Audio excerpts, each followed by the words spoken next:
Good morning, guys. Welcome to a very special edition of Comments on Comments. Well, it's not Comments on Comments, it's Comments on Comments by Jim Lawrence. So it's not going to be about any other comments, but I do promise I'll do another one of these videos, hopefully later today, so I get a proper Comments on Comments on the go. It's a bit early in the morning, so I do have coffee, so bear with me just one sec. Right, I kind of feel like I had to mention some of the things that this guy is saying on my channel. I want to start with this because this is the very first comment that I read from Jim. It's not the first one that he put on the channel, but it's the first one that I noticed.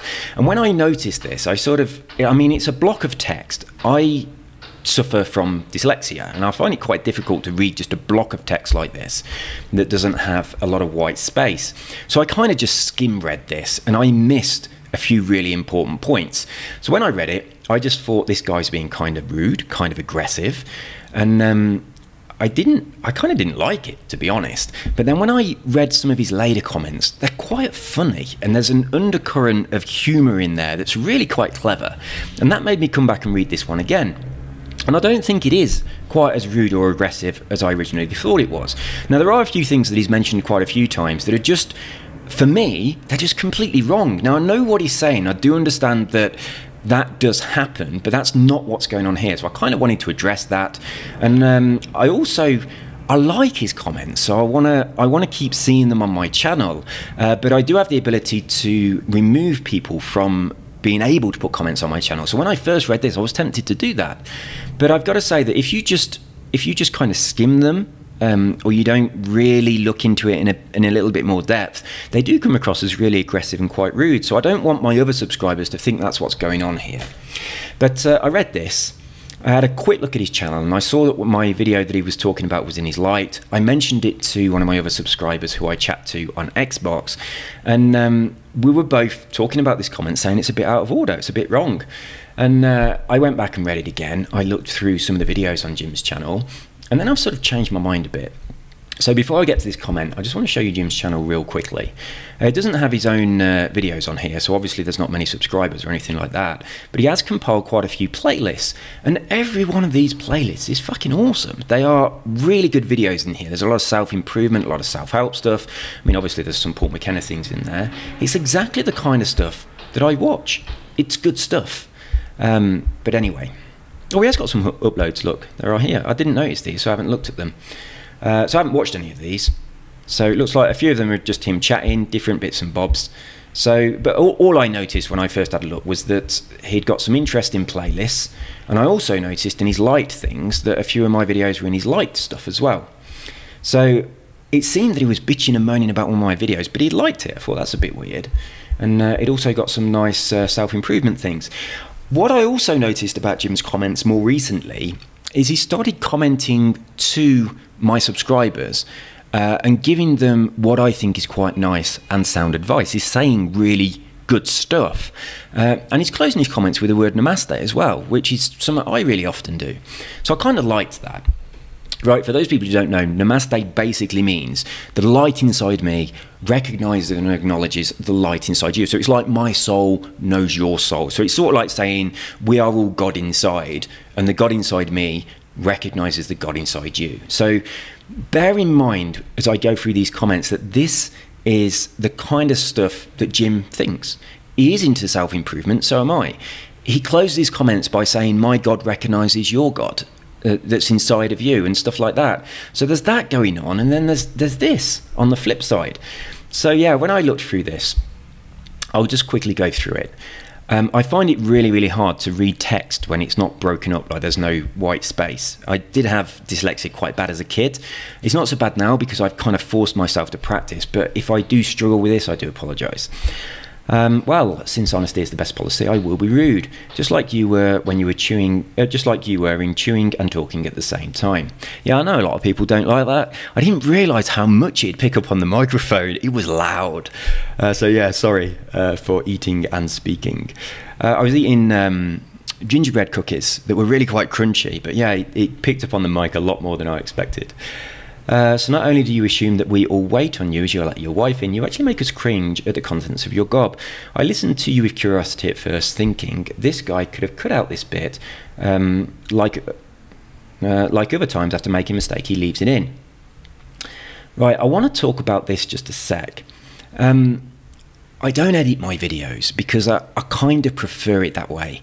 And I have had people comment and send me messages saying they like it. They find it really refreshing. A few people have said when you leave it in when you go away from keyboard, it feels like I'm there with you, or it feels like we're chatting on like TeamSpeak or something like that. So a couple of people have actually commented saying they like that, and I like it as well. I like the rawness of it. If I make a mistake, I like showing that I've made a mistake. So I do like that. That's my personal preference. And I know, right, I want to say this because this applies to something that you're going to say later as well. I absolutely know that I have lost subscribers because I leave that stuff in. Some people hate it, but for those people that hate it, there are absolutely, thousands, if not millions of, YouTube videos out there that are very nicely edited and very clean and polished and intros and all that stuff. I don't like that stuff. But for those people that like edited videos, there's more than enough for them to watch. I kind of expect people who stumble across my channel, watch one or two of my videos, they'll either like it and they'll subscribe and they'll think this is refreshing, and some people have done that, or they'll watch a video and just think this guy's wasting my time. He leaves in all stuff where he goes away from the computer, he leaves in mistakes, and it's annoying. He goes off and rambles on stories, and those people just won't subscribe to my channel. They won't watch any more of my videos, and I'm completely cool with that. I'm not trying to get as many subscribers as I can. I'm just doing what I enjoy doing, and hopefully attracting people to my channel that enjoy what I enjoy, so I don't have to change me, and I don't, you know what I mean? It's kind of like that. So do bear in mind before we move on, I am very aware that my style causes me to lose subscribers. I know that. I'm very aware that if I edited my videos, I would get more people come to my videos. I would grow much more quickly. So that's an important thing to bear in mind for the second part of this comment. I'm going to stop watching your videos. Okay, he's got an issue with people talking loudly, so we're just going to skip over that. I don't know why he has an issue with it. Some people are sensitive to it, some people are not. It was louder than I expected. If that offended anyone, then sorry about it. But I want to get to this bit here. But more than that, I've often thought, like in your comments, that you take the piss out of your subscribers by assuming that we do not mind or notice that you make us watch a mistake or take ages to get to the point. We ain't stupid, we ain't loyal, we have other shorter, same shit YouTubers. Right, this is exactly what I'm saying. I know people are not loyal to YouTube. There are lots of options available. Right? I know people are not stupid. If you don't like the way I do stuff, I don't expect you to stay. And I'm not, by saying you, I'm not just talking to you, Jim. I assume you're watching this video.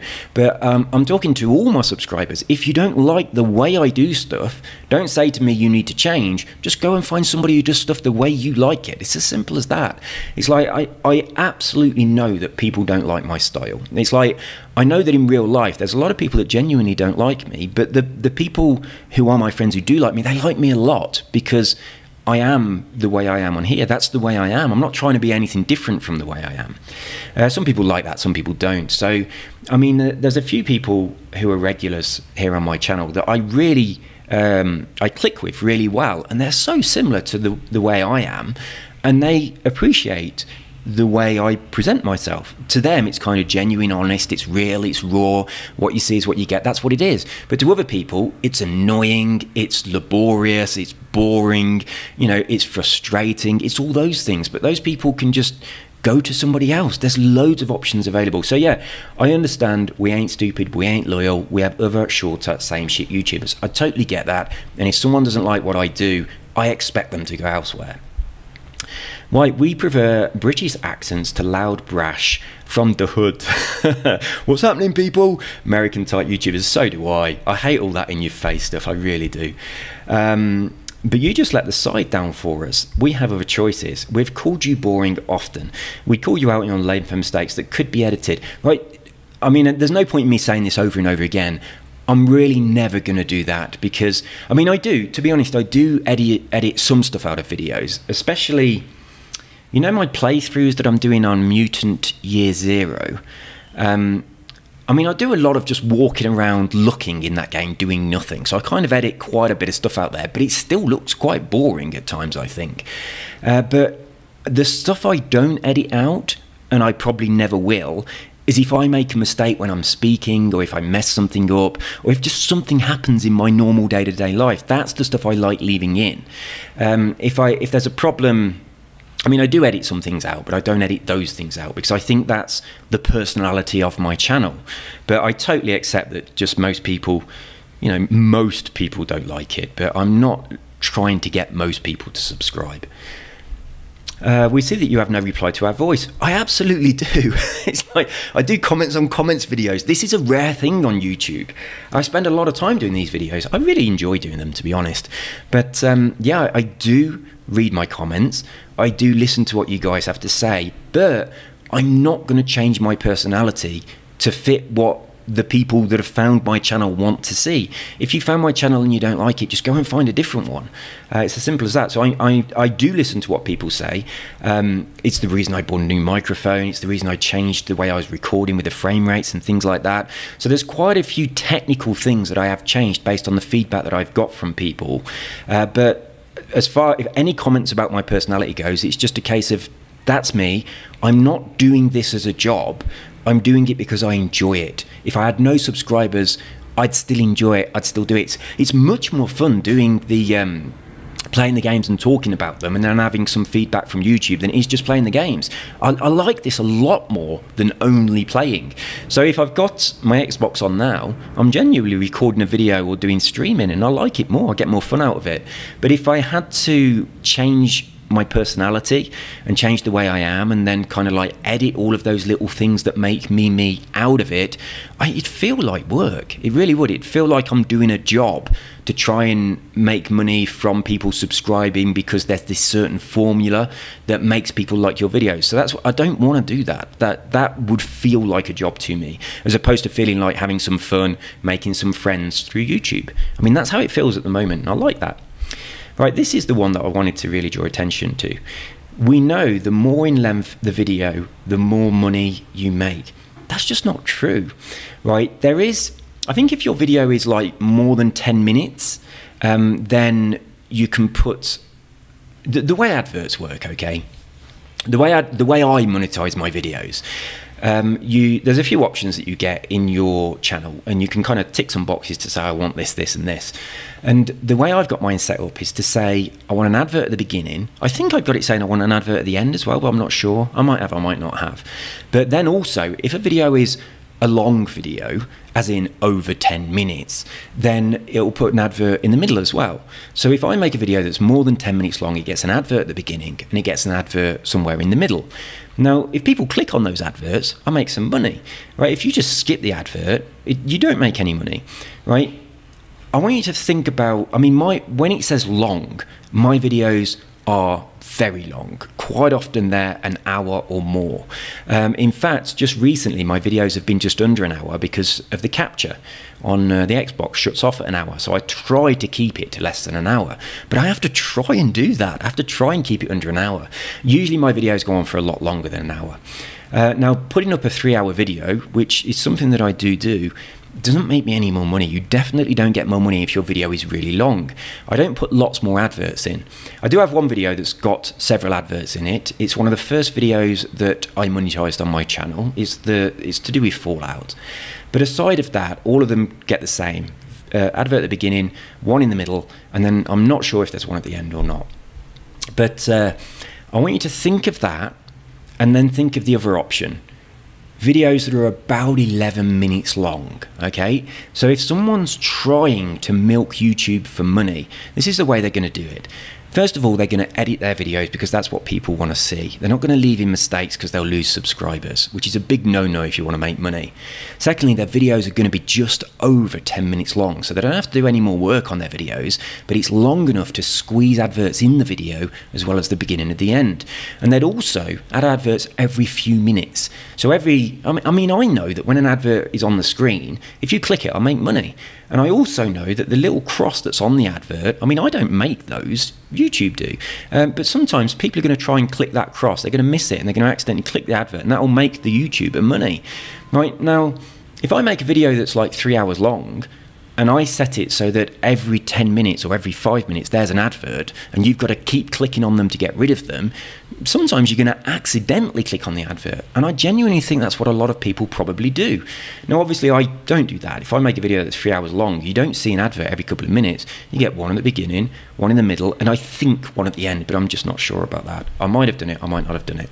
So making long videos, but not putting adverts all the way through them, is definitely not the way to make money on YouTube. The way to make money on YouTube is to make videos that are just over 10 minutes, put many adverts in them, and make them edited, you know, so that it's what people want to see, just like bang, bang, bang, here's the facts. But that's not what I want to do. So this idea that I am on here just to make money is just utter nonsense. It really is. And I did make a video showing the money that I'd made, and I was just absolutely astounded by it. I'm very thankful that's happened. If I was kind of trying to milk money for YouTube, I'd have kept all that stuff secret. Now also, bear in mind the difference as well between a video that's a couple of hours long. You're going to watch it, you probably won't finish watching it, you'll probably get bored, and once you've finished watching it, if you get to the end, you'll go off and do something else. Now imagine if I had a bunch of videos that are about 10 or 11 minutes long. You watch one, and then I hit you with 3 or more adverts.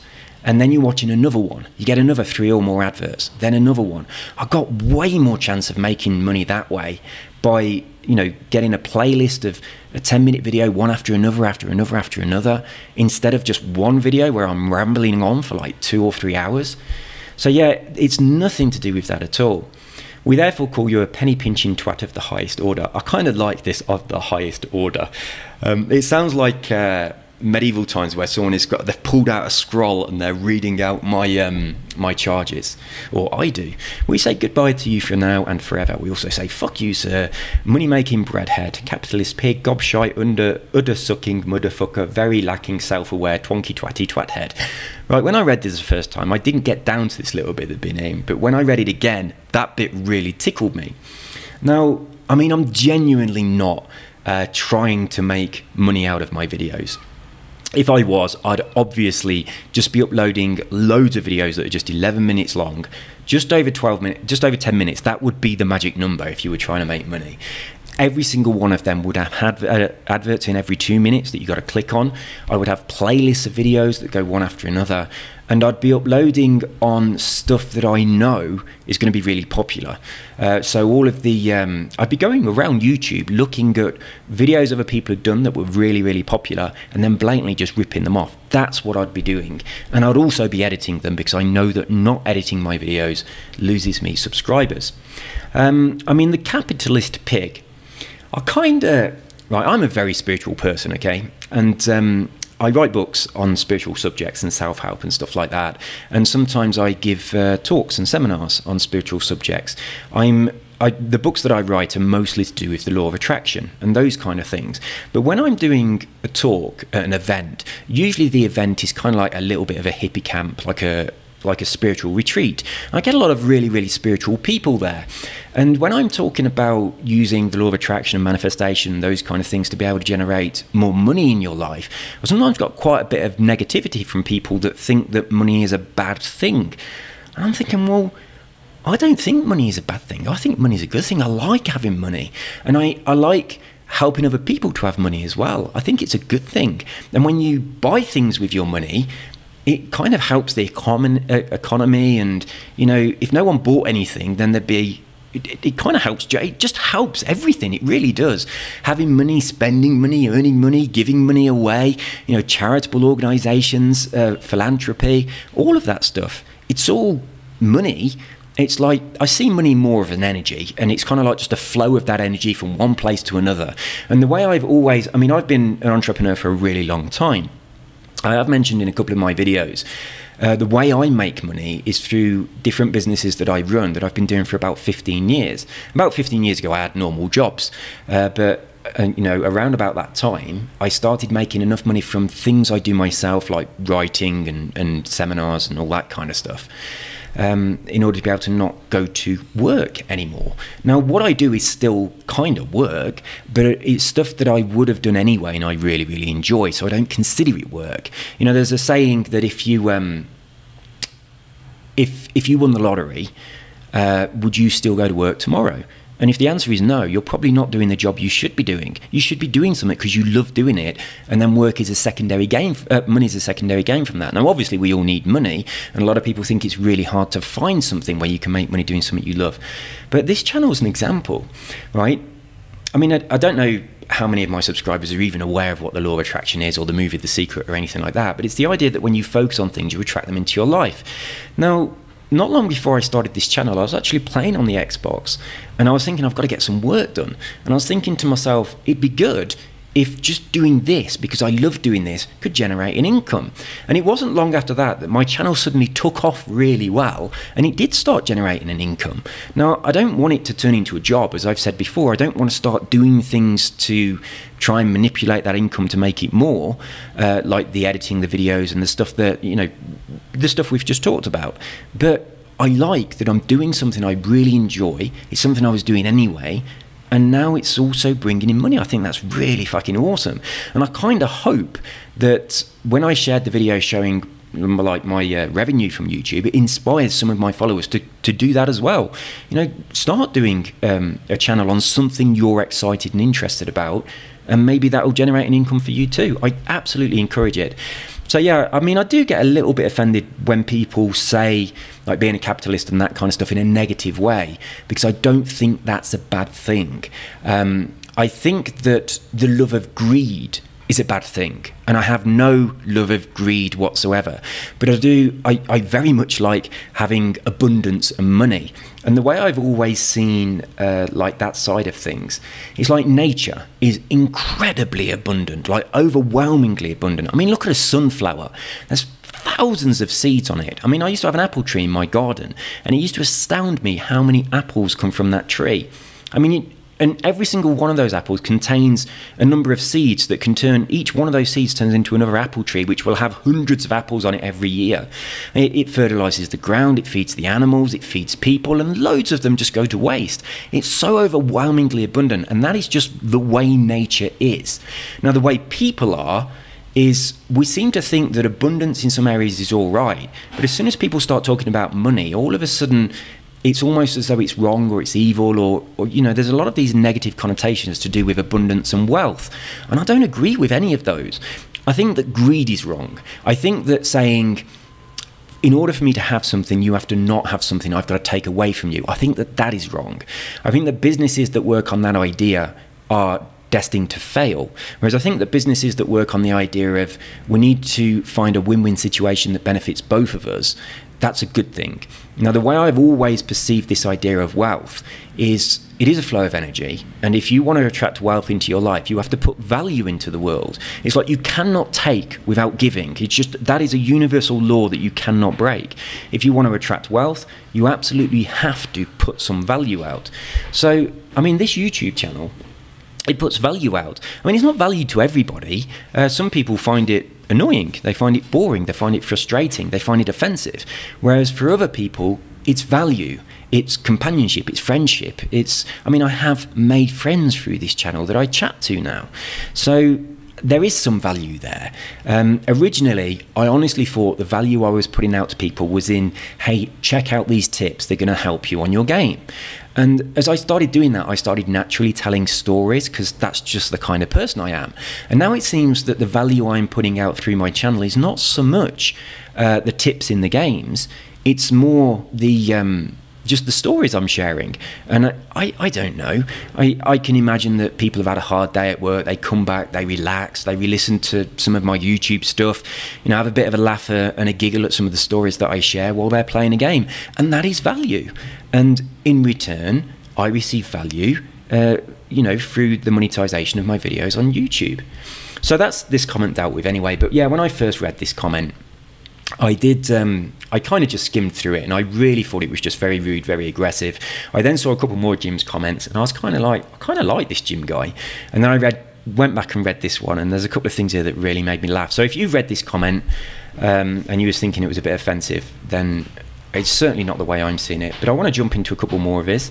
So this one here, it's not one of Jim's comments, but he commented on something someone else had said. So where was it?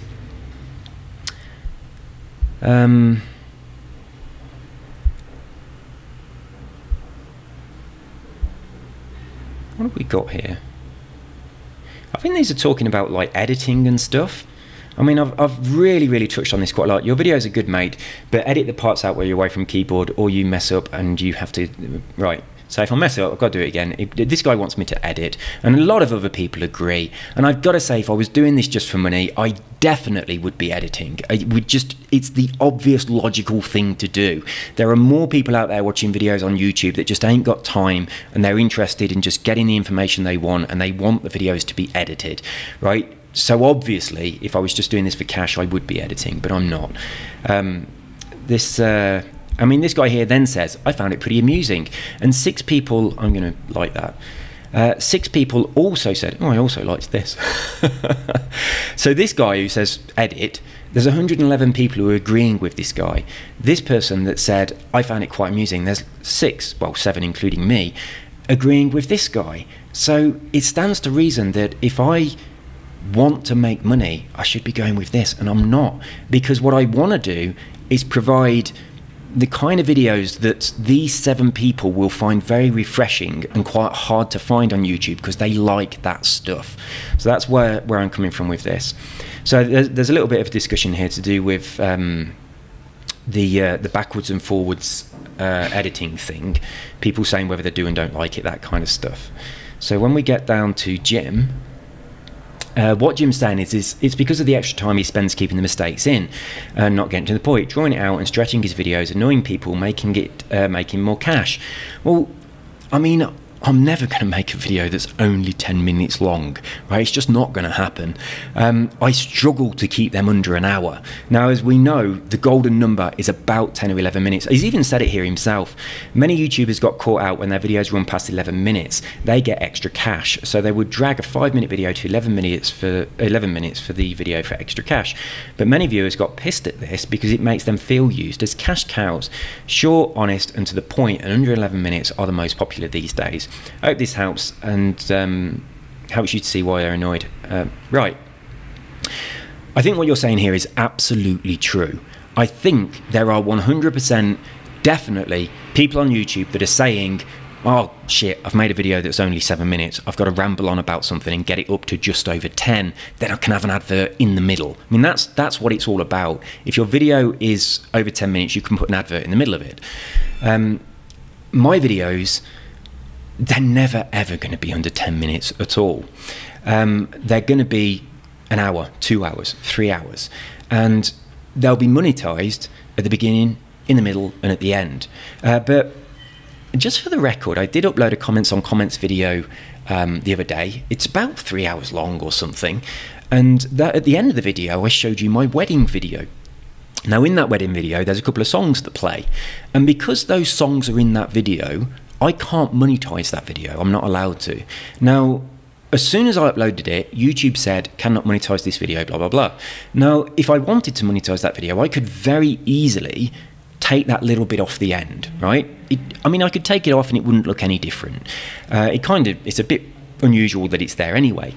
Or I could just change the music on that video, so those 2 songs aren't on there. I could really easily make those changes, very easily, and then that video that I spent 3 hours making, I could monetize for myself.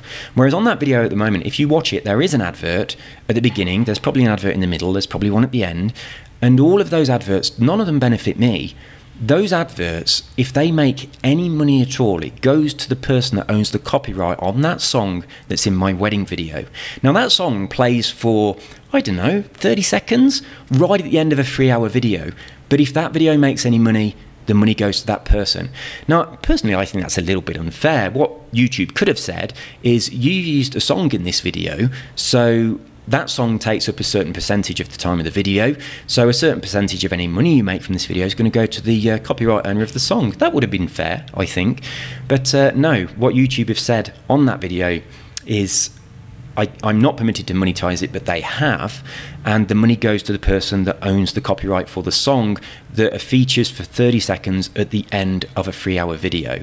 So, I mean, I'm definitely not trying to stretch out a very short video to over 11 minutes so I can monetize it, simply because I don't think I could make a video under 11 minutes. I do waffle on, I do tell stories, I do go on tangents. But yeah, I made a 3-hour video, And if I wanted to, I could have really, really easily just chopped off the end. And in fact, there is actually a feature on YouTube, and it says your video can't be monetized for these reasons. And there's an option. You can say, you have three options. You can say, you can click to say, give the money to the copyright owner, which is what I did. Or you can click something and YouTube will take out the copyrighted song automatically for you, and they'll replace it with some other music. And you can actually choose what music you want it replaced with. So in that video that's 3 hours long, all I had to do was click one button and YouTube would have automatically removed the copyright song from the video, and they'd have put in a song with that's royalty free. Then that video would be making me money, right? One click, that's all it would have taken, one click. But I didn't do that. What I did instead is I clicked the button that said, let the money go to the people that own the copyright of the song that features for a few seconds at the end of my video. So I couldn't be further away from trying to milk my subscribers like cash cows. I mean, I know that's the impression that I must have given you, but I tell you, you are so far off with that impression, it's unbelievable. And it would be very, very easy for me to go through all of my videos and set my monetization so that it puts an advert in at every 5 minutes or every 2 minutes or whatever. I could do that really. It's a really easy thing to do, and it would make a hell of a lot more money. If I have an advert, I mean, my videos are like an hour plus. If I have an advert every 5 minutes in all of my videos instead of one in the middle, a lot of people are just going to click on those adverts by mistake, and that is going to mount up. When you've got a lot of subscribers and you've got an hour-long video with, you know, like 20 adverts in it, you're going to make a lot of money just by accident. But I'm not doing that, but I know that those things are available for me to do if I wanted to do them. I think it's awesome that it's making money, but that's not my priority here. Right, I hate reading comments that are all capitals. This one's just a day ago. Yes, we learn much each day. I got something here for you. Two things. One is to show you how the scam works, about a YouTuber who got found out duping and robbing from his fans. Right, duping and robbing from his fans? But he will have to wait until tomorrow because I'm too sleepy. But this is now. Our comments here got brought up by this guy in a new video. Yeah, I did mention this. He's talking about me and this comment section saying I'm harsh, rude and funny. Right, this was really, I'd only read that one comment. I did think it was harsh and rude. Here's the link. Enjoy the reply. Let me know what you think maybe. P.S. I like the bike pic on your channel. Reminds me of when I used to be a biker. A hairy-assed biker. Not just a biker, but a one with a hairy ass. That's the only type of biker that you can be. Good day. See ya. Links here. Right. Okay, this is a bit weird here because he's saying about YouTubers scamming their subscribers and sort of robbing from them. Right. The adverts that are on my video, you can skip them. You don't have to watch them. I mean, I don't actually know if they're all skippable because YouTube puts them on there for me. I just click a button that says, yes, I'd like to monetize my videos. But it's kind of like money doesn't come from the subscribers. That's the weird thing I don't get about this. It's kind of, I put up a video and it's on a specific subject. YouTube then finds an advert related to that specific subject that it thinks that you might be interested in, or it finds an advert that is just related somehow to your demographic. So for me, which is a bit silly, because I live in Colombia, almost every time I watch a video, I see an advert that's in Spanish that I don't understand, which is completely wasted on me. But obviously my demographic is I probably speak Spanish. So that's what YouTube does. It finds an advert to do with Spanish, probably to do with somewhere near where I live, and it presents that to me before the video because it thinks it's something I'll be interested in. Now, what I then do is I wait for the little button that lets me skip the advert. And when I do that, that person doesn't make any money because I didn't watch the advert or I didn't click on it. So obviously they're not going to make any money out of that. But if I did watch the advert or if I did click on it, then the person does make some money. But I don't pay. I'm not being duped. Nothing comes from me. Now, because I watch videos that are like to do with games or something like this, sometimes there's an advert for a game. So I'll watch it and I'll watch the entire video. Sometimes they're quite long. I mean, because I watch a lot of self-help stuff, a lot of entrepreneur stuff and things like that, a lot of Tai Lopez comes up. It's like he has a huge number of adverts. Sometimes I watch one or two of them and I know that if I have watched it, then the person that has the actual video, the YouTuber, they've made some money, and Tai Lopez has paid some money for the advert. So I know that's what happens. But I didn't pay any money. That's not what happens. So there's an advertiser that pays money. There's a YouTuber that makes money. And there's a subscriber that watches the video and can watch the advert if they want to. They can click on the advert if they want to, or they can skip the advert if they've got the option to do that. Sometimes you can, sometimes you can't. So YouTubers, they're not taking anything away. They're not robbing from their fans. I find that really weird. And sometimes YouTube puts an advert in front of me that I kind of appreciate. It's something that I like, and I'll watch it, and I think it's quite good. And I'll click on it, and I'll have a look at the website. And I kind of like that. I kind of like the way that it sort of knows a little bit about you, but it's also a bit spooky. I'll tell you, I did an experiment once. Right, I live in an apartment. I don't have a garden. I don't have a lawn. And I was wondering, how much does Google listen to you? So what I did, I just left my sort of phone on, and I had my computer open, and I just started talking about lawnmowers, and I need to get a new lawnmower. I was just talking about stuff like that every now and again. And what I wanted to see, that if I then started going on the internet, would an advert for a lawnmower appear on on the Google adverts that sometimes appear when you're on websites? I was kind of thinking, is it listening to us? So I wanted to do a little experiment to find out if it did or not. But I didn't keep it up. It didn't happen. But the reason I chose to do it is because I started seeing adverts for things that I hadn't looked for at all on the internet, but I'd chatted with. I chatted about them to my friends just in my home. I'd had a conversation with my friends about something. We'd said, oh yeah, they're awesome, I'm thinking about buying one of those. And I can't remember what it was, but then a little bit later I was on the internet, and there's an advert for this exact same thing. And I spoke about this with a few of my friends, and they had the same experience as well. Adverts were appearing, like in Facebook and just on web pages for stuff that they had been talking about. So yeah, I really was waiting for like lawnmower adverts to pop up. It just didn't happen. But yeah, I think, saying this, to be honest with you, I clicked on this, but I think that was just the link to my video where I'm talking about you. It's not, I thought it was going to be a link to whatever this YouTuber is that find out duping and robbing his fans. So I don't know what you're referring to there. I was hoping that's what this link would be, but it wasn't. But just having adverts on your video, and your video being over 10 minutes, is not robbing from your fans. It's very, very cheeky if you are specifically making videos that are just 10 or 11 minutes long to try and squeeze in that extra advert. But yeah, that's not what's going on here. So let's scroll up. This is where he saw the video where I was actually talking about him. So I don't know what you're going to think about this one. Oi, you fucker. You're talking about me? Who pulled you upon letting us hear your disgusting gob? I have my reasons or issues with piggy smacky lip noises. I respect that. There's things that I really, really can't stand that some people do, and I know what it's like when someone does one of them things you really don't like. But yeah, it was a lot louder on the microphone than I realised it was.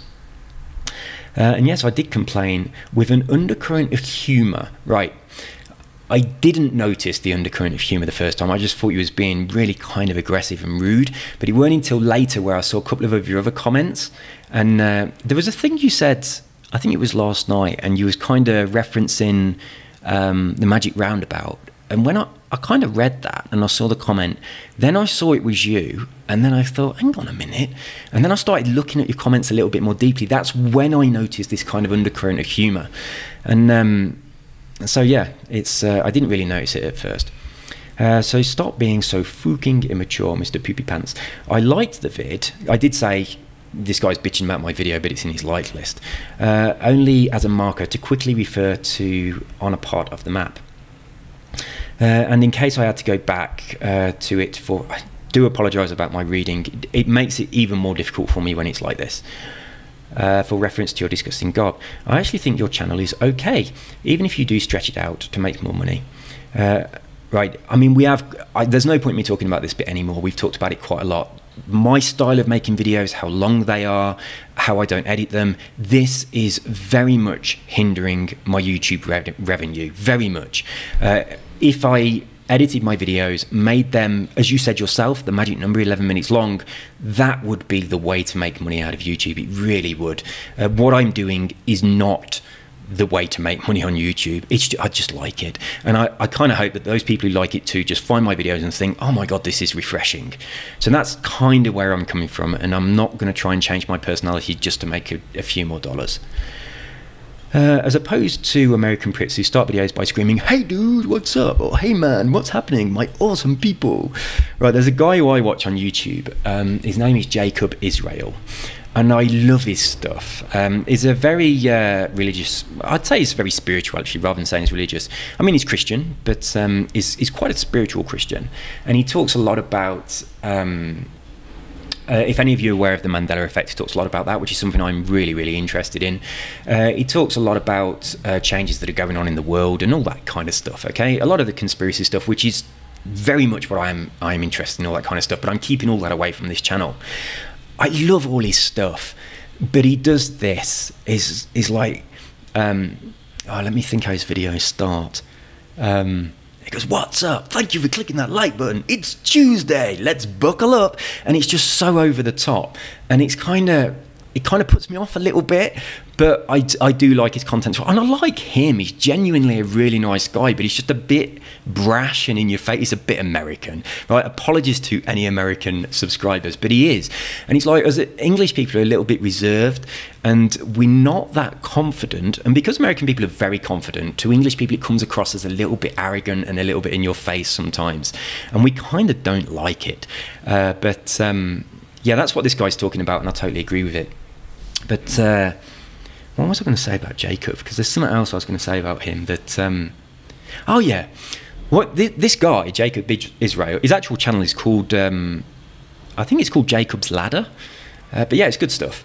But what he used to do as a profession, you know, like the WWF. Well, it's WWE now, isn't it? Because of World Wildlife Fund, I imagine. Foundation or something, but the wrestling anyway.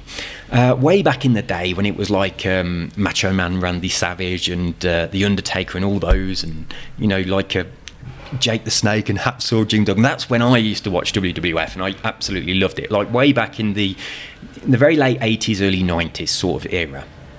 Well, this guy Jacob back then, you know, when they're being like the changing rooms and they're having those big fighting matches, like not the fighting, but the verbal stuff, the big arguments where they're all debating with each other in the while they're getting changed, and they've got these big rivalries, all that stuff.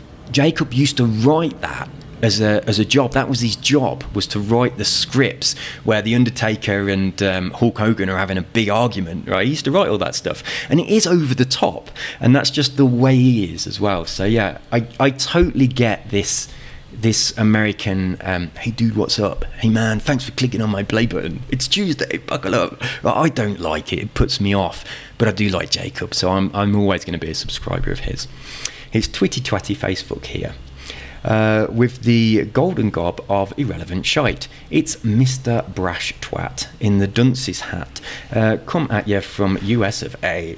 Oh, I thought you was talking... Right. I honestly thought you was referring to yourself there as though that's the way I view you. And I was thinking, oh, that's not the way I view you. But no, that's the way that some of these channels come across. Right, I do apologise to any American subscribers, but that is the way it comes across sometimes. And you guys know what we're talking about. It's just brash, it's in your face, and it's just... I mean...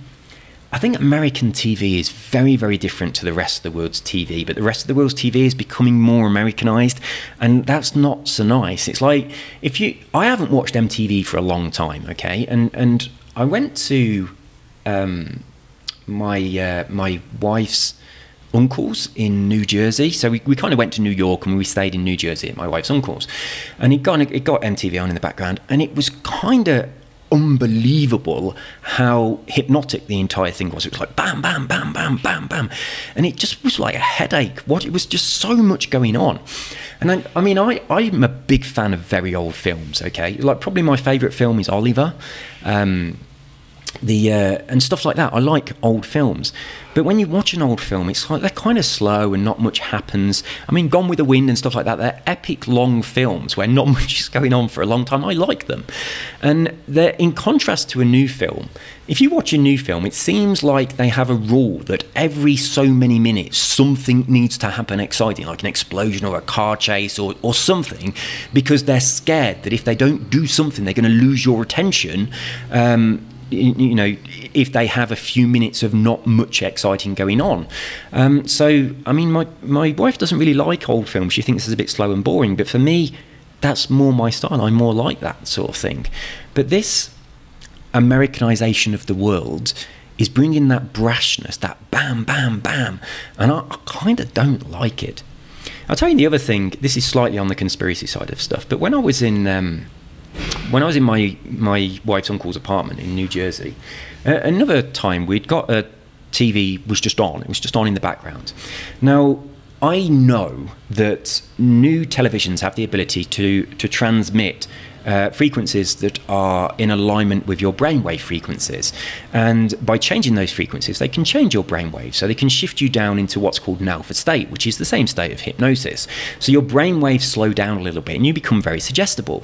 Now, for a television, that's a really useful thing to do, because they're putting adverts and, you know, they're trying to sell you products, and if they can change your brainwave patterns to put you into a more suggestible state, then show you some adverts, they're going to make more money. So it's in their best interest to do this kind of stuff. And there is actually a patent on this technology. You can find the patent for this quite easily. And new televisions, not the old stuff with the tubes, but the new ones, like the LCD ones and the OLED ones and all that kind of stuff, they have the ability to do this, and they can transmit those frequencies underneath the picture, so you're unaware that they're there. I know that sounds like conspiracy, but it's very easy for you to find out this information. You can find the patents on them and all that kind of stuff. So this can be turned on or off very simply. Now, I mean, I don't watch a lot of TV here because it's mostly in Spanish. I watch a lot of Netflix. I obviously play a lot of Xbox. And, you know, sometimes we watch normal TV. But if the TV's just on, it's just on. And it's kind of in the background. I don't really pay any attention. When I was in New Jersey at this guy's apartment, the TV was just on. And it was like a news channel. Now, I am a hypnotist. I understand how hypnosis works. I understand how hypnotic inductions work. Now, the opening credits of the news channel were like a hypnotic induction. There was all spirals spinning down. There was a countdown. There was like this pulse that was going that was like, you know, in sync with a heartbeat. And it was so hypnotic, just the induction to the show. And then when the show comes on, the little logo in the corner was like an eye with a spiral inside it. That's like unbelievable. I was thinking, oh my God, as a hypnotist, I could have that as a logo on a business card. And the guy started talking. I have no idea what the show was about or anything. But me and my wife were talking, and the TV was kind of like at the side of us. And then I noticed that she was paying no attention to what I was saying at all. And she was just looking at the TV with kind of like a mouth hanging open, just looking at it, not blinking. I was like, what's going on? And it's almost like it had totally put her in a trance. And then the next thing I noticed is I was doing the same thing. I'd become mesmerised by this television. And we kind of snapped ourselves out of it and we started chatting again. And then a few seconds later, we both just like, just kind of gawking at the TV with our eyes. Just, you know, it was like hypnotoad. It was like unbelievable. And I was thinking, I wonder if this is that technology. It's like, I wonder if that is actually active here. That's what's going on. But it's kind of, we just glanced sideways at the TV a little bit, and it kind of grabbed us and pulled us in, and then we were like zombies, just mesmerised by the telly, just kind of just looking at it. And it was really profound and quite noticeable. Now, because I am a hypnotist, I understand how trance states work. I understand how they feel. I recognise them when they're happening and all that kind of stuff. I know what components are needed to create a trance state, and all of it was there. It really was. And there was a guy talking, and what was going on in the background was quite hypnotic.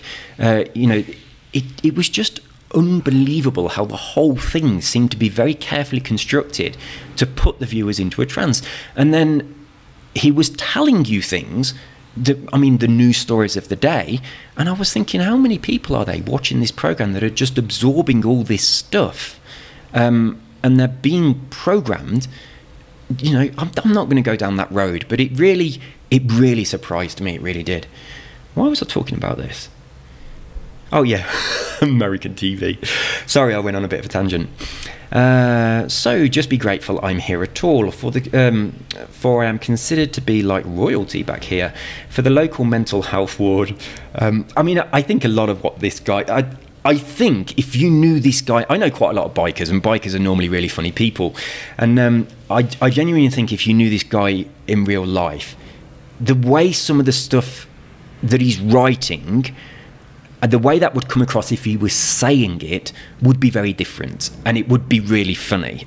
This guy would probably be the joker amongst your friends. That's the way I kind of see this, but it's hard to portray that in just text. Now, normally when I say capitals, I just think this person's angry, they're shouting, and they're being rude. That's what capitals mean to me.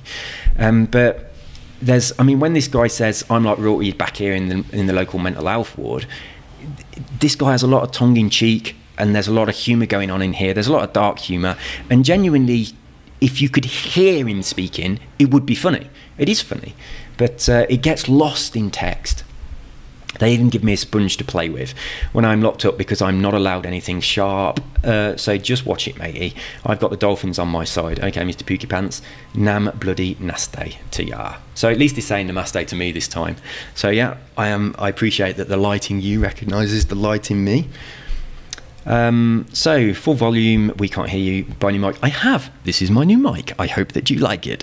So I did buy a new mic, and I bought a pop filter, a new mic, and all sorts of stuff. I bought a new capture card. I bought a new external drive. I've actually spent quite a lot of money, not as much as I made from my channel on that. I mean, that first month when I started doing the Forza videos, I think it was just real luck of being at the right place at the right time. Forza went free on the Game Pass. A huge number of people downloaded it.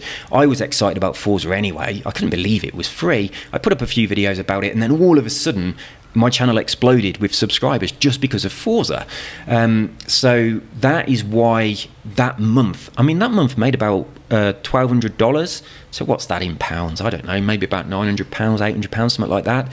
Now, obviously, I've spent some of that money on buying the necessary stuff to be able to make better videos. Not all of it, of course, because it wouldn't have cost that much. But I've got a tax bill coming up, and I've saved no money for it whatsoever. So I was thinking, oh my God, thank God. So it's kind of rescued me.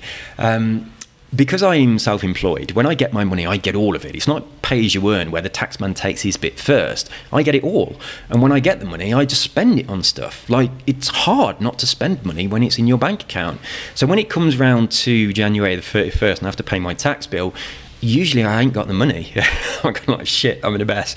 And then they give you a fine, and then you've got to pay it, and there's interest going on it and stuff. And yeah, normally the first couple of months of the year are a little bit of a struggle for me, just because I am incredibly disorganized with money, incredibly so. And I really do like buying things. I find it hard, if I like something and I can afford it, I find it hard not to buy it, even if I don't need it. So I really need to be a lot more disciplined in that. I need to put money aside, so when it gets to this time of the year, I'm not panicking. I do. I know I've got to do my tax return, and it's a cause of stress for me. And I know that I'm going to have to pay my tax, and at the moment, I probably haven't got the money to do it. So I am really, really relieved that this YouTube channel has provided another income, which is fucking awesome. I'll tell you the other thing, which is really awesome. This is providing an income. So that means that if I'm buying games just so I can make videos on them, and the videos make money, then them games become taxable expenses. So I hadn't even thought about stuff like that, but I'm pretty sure that's fair. It's like, I'm pretty sure that when I do my tax return, I can say I've bought this game and it makes me money. Here's my YouTube revenue, so therefore this game is a taxable expense. It seems way too cheeky. I probably can't. I mean, there are games that I feel like I should buy to make videos on them, but they're not games I would normally buy. Now, I've not actually bought any games that fall into that category yet. I'm avoiding doing that. I don't want to play games that I don't like at all, especially not just to make money on YouTube. That doesn't sound like fun. But fortunately for me, the games that I've been looking forward to are probably going to be quite popular. Yesterday, I downloaded the demo of Monster Hunter World, and even before I'd finished making my character. I am so fucking impressed with that game. I immediately bought it. It's on half price on Gold. It's totally different to what I expected. I just thought, hey, there's a demo, I'll have a look at it. I also downloaded the demo to Crew 2 that I thought was absolutely shit. So it's just terrible. I might go back in it and give it another chance again, but no, it's just not my thing. I expected to like it when it originally came out. I was excited about it and going to buy it, but I thought it was a bit overpriced. I thought I might hang on.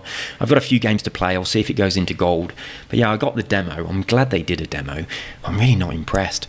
But yeah, that Monster Hunter thing, I'm making my character and you can change the colour of each eye independently. So I've got like one blue eye, one green eye. I was just so impressed with the character creation that alone has made me buy the game. I've kind of played just a tiny little bit. I mean, it takes about 20 minutes until you get to a point where you can do stuff. There's a lot of, like pre-actual game, like, cutscenes and things. But I've got to what seems to be the first town, and they're telling me where I go to craft things and stuff like that. And it just looks fucking amazing. It looks so good. It's like the character movements, the animation and everything. So yeah, expect some videos on this. And I'm thinking to myself, shall I hold out? I'm going to try and get my Mutant Year Zero videos done first. I want to complete that game. I don't want to get distracted away from it with something new. And I also, the Red Dead Redemption videos, the reason I've not been doing this is because every time I record one, it seems to be corrupt. Now, I don't know whether Red Dead Redemption is more demanding on the Xbox, and that's causing me a problem. But I think what my problem is, now over the past couple of days when I didn't upload videos, every single video I recorded was corrupt. When I put them on the computer, they're just green and glitchy. Now, I mentioned that in a couple of the videos I managed to upload yesterday. But I think my problem is a combination of things, right? First and foremost, my Xbox is from England, where the power supply is 240 volts. I've got it plugged in Colombia, where the power supply is 110 volts, so it's not getting the amount of power that it expects. Now, I used to have it going through a step-up transformer, so it was on 240 volts, but that got really fucking hot, and it burnt the floor, so I don't use that anymore. The Xbox does work just plugging it in normally, so I don't use it. It overheats often, so where it is in the TV stand, it always overheats. So whenever I'm playing it now, I pull it out, and I have it stood on a thing on the floor so that air can circulate around it quite easily, and that seems to solve that problem. But obviously it's not getting enough power. Now, on top of this, I have two external drives, like a 2 terabyte one and a 3 terabyte one, that are just for games. So there's two of those plugged into the USB ports, and then on the other USB port I have my capture drive where I'm recording my game. So all of those are taking energy and power away from the Xbox in order to power themselves. So that's really demanding on the Xbox. So I think this is kind of the reason why the videos are always corrupt. I think the Xbox can't handle it. It's not getting enough power and it's having to put too much out. So what I did the other day is any video that I record for on YouTube, or I'm likely to record for on YouTube, I moved all those onto the actual Xbox itself. And all of the other stuff that's just games that I play and I probably will never share on YouTube, I moved all of those to my external drives, which I then unplugged so that the Xbox hasn't got to power them. So I've done all of that, and I did, after I'd done it, I did a video, and the first video I did didn't work, which was fucking really annoying. But then I did the video, which is the one I uploaded, the one about the expansion, which I kind of felt a bit guilty uploading, because I kind of felt like most of the video was me messing around, looking at what car to drive and stuff like this. So I almost didn't upload it. But the video I'd done previously, no, it wasn't that one. It was the one, it was the weekly events, because I did the weekly events in real time. I went and made the blueprints, and I made the video of me doing that and going through the weekly events, and I did the jumps and everything, and the video was about an hour long. And then when it didn't work, I then kind of made a video saying, hey, I've just done this. I used this blueprint. Hey, I just did this. I used this ramp, and I've just made this blueprint. It works. Check it out. So that video was then about 20 minutes long, or I don't know, half an hour, because I didn't actually create the things while I was making the video. So the first one was corrupt, but fortunately the second one wasn't. But I have realized that if I start recording just for a few seconds, then I stop, wait for a bit, and then I start recording again, that seems to work. But if I just start recording from scratch, I plug in the drive and I start recording, and I record for a long time. Whenever I do one like that, it just seems to fuck up, and then it's completely wasted. Now, really annoyingly, what I did on Mutant, my playthrough of Mutant Year Zero, is I'd recorded well over an hour of me clearing out one of the zones, and then once I'd cleared it, I saved over my previous save, and then I took out the drive and I tried to make the video, and it was totally corrupt, but I couldn't go back because I'd saved over my save, so I lost that entire footage. But fortunately, it was there was nothing to do with the story in there. It was just it was really just me killing enemies. So that's all it was. There was some really epic battles, and I was kind of chuffed that I won, so I wanted to share it, but unfortunately it was corrupt. So anyway, back to my point. I think that the reason that most of my Red Dead Redemption videos are corrupt is because that game is probably more demanding on the Xbox, so that's trying to draw more power, and I've got all these other things taking power away and not enough power going in, so the quite often the video files on there were a mess, and that's why I stopped uploading on it. And I've tried a few times since, but they're still corrupt. So hopefully now I've made all these changes, I'll be able to get back on that. So I am aware, for those people that were watching that playthrough, that it suddenly stopped. I've not got bored of it and drifted onto something else. I've just been having technical issues with recording it. So I am looking at other options for capture. But hopefully the changes I made over the past, I don't know, yesterday or so, will have fixed it. But yeah, I really, really, really also want to get into this monster hunt thing. It looks amazing, it really does. And I've not played a decent RPG for a long time. But I didn't even know it was going to be an RPG. That really surprised me. I expected it to be a little bit like, I don't know. I just thought you'd kind of like be in like an area with other people. You'd choose your loadout and you just go and you'd just kill a monster and come back. You know, a little bit like a sniper type game or something. I didn't think it'd be all RPG and crafting stuff and developing characters and all I didn't expect it to have like a storyline. I thought it'd be, you know, like those hunting simulators where you just go out and you just shoot something and you come back. I thought it'd be like that. I really did. So yeah, it's really surprised me. So yeah, I've bought a new mic. Have I been going upwards and then downwards and backwards? I'm totally lost. I know it's bugger lugs again. I don't really know what that means. Right. Hi first as well. Please like this, it'll make my day. So I gave a thumbs up and I said it's double liked, 1 thumbs up, 1 comment. And this guy said, no, this is the comment that I was referring to earlier. And when I read this one, this is kind of what made me look a little bit deeper into Jim's stuff. He said, oh no son, instead place affirmations on your bathroom mirror saying I am worthy. Trust me kid, your self-worth is worth more than any likes online. Seek your own approval, not from random strangers on the internet. I believe in you, go forth and grow. Namaste. I couldn't have put this better myself, right? I used to have loads of affirmations stuck all around my house. You should do this stuff, you really should. It's unbelievable how many people have negative self-talk. And I tell you what, I was going to an event at the O2 in London many years ago, and I had to go on the tube, and then we got to the point where the tube line that we needed to be on was closed, so there was like a replacement bus service, and the tube was full of everyone else going to this same event. So all the people that went on the replacement bus service were obviously going to the same event. And when we were on the bus, there were some people talking and genuinely moaning about stuff, and you know, moaning about the state of the tube and all that kind of thing. And I was thinking, it's just so negative on this. We were going to like a positive event, and it was an event from Andrew Reynolds. He's an entrepreneur, but he's a guy that really gives back to the community. I've mentioned him a lot.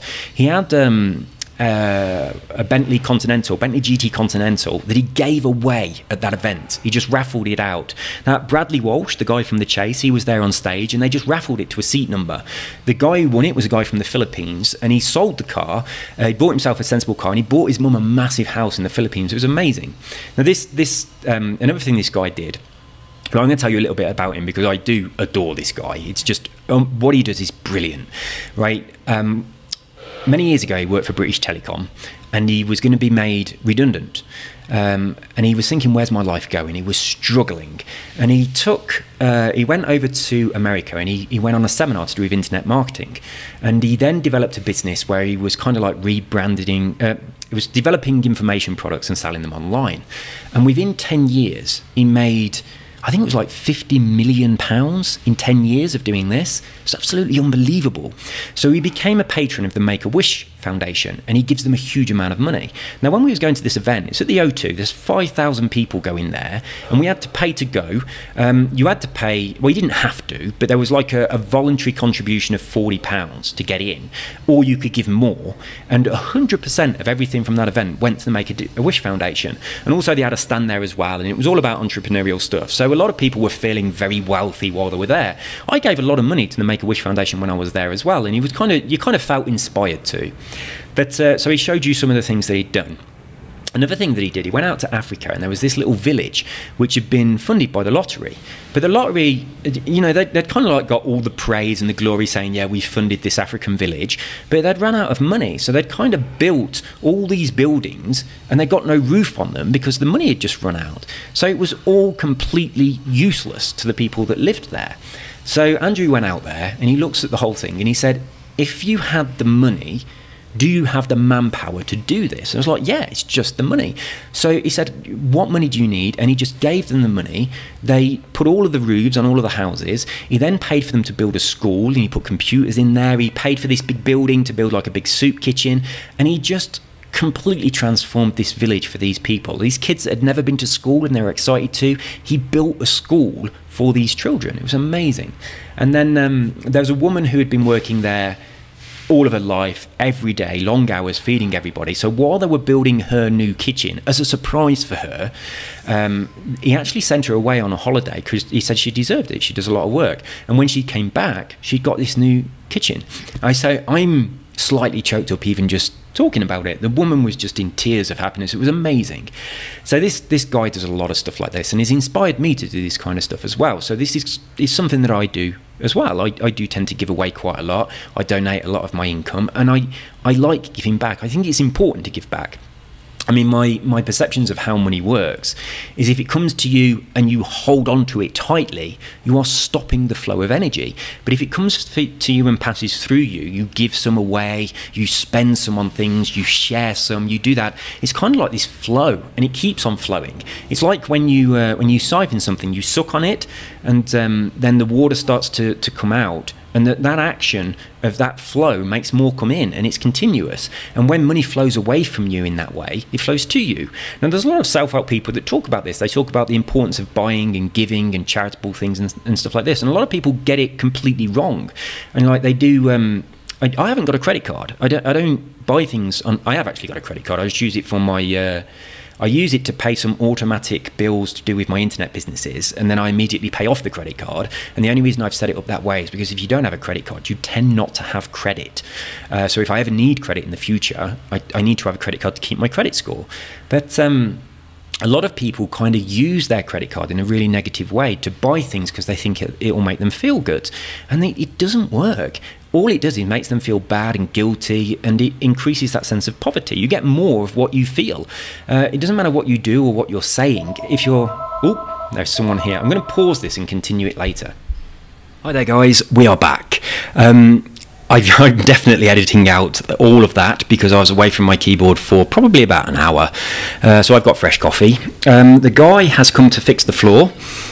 But the floor has been prepared with like level concrete in order to put the wood on top, but it's not right. So he's been chiseling away at the floor, which is making so much noise. So I've moved into a different room, so it probably sounds a bit different, trying to get as far away from the noise as possible. But if you hear some banging, I do apologise. I think he's now finished with all the chiseling, so hopefully it will be quiet.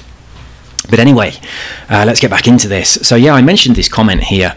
I was telling you something about that event that was in London, so I want to come back to that in just a second. But I want to say really, really quickly, I used to have affirmations around my house, but one of the things that I did in my house as well is I made a poster that I called Productive Poo Time, and I stuck it on the wall. So if someone was sitting on my toilet, that's what they'd see. And on that poster, it said things to do while sitting on the loo. And it was like I had a list of positive affirmations that people could read to themselves. And I also had a list of things that they could do that would be productive. Like I said, think of a way that you could, generate income just from something you love doing. There were things like that, just kind of like challenges to present to people to say, hey, see if you can come up with something that's going to make your day a little bit happier. Can you think of a memory that makes you smile? Can you think of a way of improving someone's life? There was just a list of those kind of things. There was also something on there like practice seeing your aura, that kind of thing. So I thought if anyone asks to use a toilet in my house, they're going to sit on the toilet and they're going to see this. So I kind of like that it was there. But anyway, I was talking about this event in London. We had this replacement bus service as we were going to the event, and everybody was kind of talking really negative, even though we were going to a positive event. So I was thinking to myself, I've got to do something to change the mood of this bus. It's all real moan. London Transport Services is terrible, blah, blah, blah. There's this big event coming on and they've shut the tube. I mean, they've shut the tube for your safety. There's something wrong and they've got to sort it out. So I was thinking to myself, what can I say that's going to make people turn around? So, let's turn this frown upside down kind of thing. So I said, I kind of like that we're on the bus instead of in the tube. I know London quite well. I do go there a lot, so I was kind of lying when I said this. But I said that every time I go to London, I'm always on the tube, and I never see anything, so I don't really know London. I'm just in a tube, or I'm at whatever office or whatever I need to go to. And I said, because we're on the bus today, we're getting to see the sights of London, which is nice. And then just on cue, as I said that, the event that we were actually going to, it wasn't just Andrew Reynolds, it was Lord Alan Sugar, Tony Robbins, I can't remember who else, it might have been Richard Branson, I can't remember. So I think it was those three. I think it was Tony Robbins, Lord Sugar and Richard Branson. But just as I'd said, it's nice being on the bus because you get to see the sights, a big expensive helicopter come flying in with 4 small helicopters escorting it. So I was like, oh my god, look at that. I said, that's probably like Tony Robbins or Lord Sugar arriving at the event that they're going to speak at, that we're going to. I said, if it was on the tube we wouldn't have seen that. And then someone said, it immediately changed the mood of the bus, which really pleased me. And then someone said, well, every cloud has a silver lining. And then someone then said, actually, my clouds have gold linings. And they started competing with each other. It was like someone else was like, well, my linings are platinum. It was almost like that, like, yeah, mine are better than yours. And we'd gone, just in a fraction of a second, just from me saying that one thing, we'd gone from people moaning about London Transport Services and the general mood of the bus being really negative, to everyone being really quite positive. And then we were all stood at this one side of the bus looking out the window at this helicopter as it was coming in to land down towards the O2. So I think it was the O2, it might have been the Excel Centre, I can't remember. It was one of the others anyway. I go to a lot of events in London. But yeah, it made such a big difference. But I mean, I kind of wanted to touch on this because it is so important. I talked about that TV where it's almost like putting you into a bit of a trance. Now, when you're in that state, anything that is said to you is incredibly suggestive. Now, as a hypnotist, it's my job to get people in that state and then say things to them that are going to benefit them in some way. But, I mean, you don't need a hypnotist to go into that state. People go into that state all the time, every single day, at least twice. You go through it in the morning and at night when you wake up and go to sleep. But you also just drift in and out of it throughout your day. You probably drift in and out of it as you're listening to this video. Now, if there's no one giving you suggestions, you're probably giving them to yourself. So if you're giving yourself self-talk which is negative, then you are creating more negativity in your life, and it is profoundly powerful. I can't emphasize how powerful this is. When you start to say things to yourself that are positive, I mean, you don't have to be arrogant about it. You can say really positive stuff just inside your head that no one else has to hear, and that changes your life. It makes you more confident, gives you self-esteem, all of these kind of things. So when this guy says, oh no son, you don't need this confirmation, I kind of agree and disagree. You absolutely don't need this confirmation at all, but I like that me just giving you a thumbs up and saying, I've liked it and I've given you a comment, I like that in some way makes your day. That's a brilliant thing. But no, you absolutely don't need me to say something to you to make your day. You can do all this sort of stuff yourself. That power is within you. It's like I don't want to get onto this subject because I know a lot of people are very sensitive about it, like religion and all that kind of thing. But for me, the way I perceive reality, okay, I'll give you my sort of metaphor of the way I perceive humanity and what you might call God consciousness. And I really apologize if this is something that is not your thing, or if you have very strong religious beliefs and this might offend you. It's only going to be very short. But the way I perceive my reality is like my existence is like a droplet of water. And if you can imagine that droplet of water is falling from a fountain, the moment I left the fountain at the top is the moment I was born. Now I'm an individual droplet of water, and I'm unaware that I belong to the fountain. I'm just aware of myself. And I can see other droplets of water around me that are falling when I'm falling, and you might call those my soulmates or my twin souls. And there are some droplets of water that have not left the fountain yet, but they will do. They might be my future lives. And there are other droplets of water that have already hit the pool of water at the bottom and rejoined the main fountain. You might call those my past lives.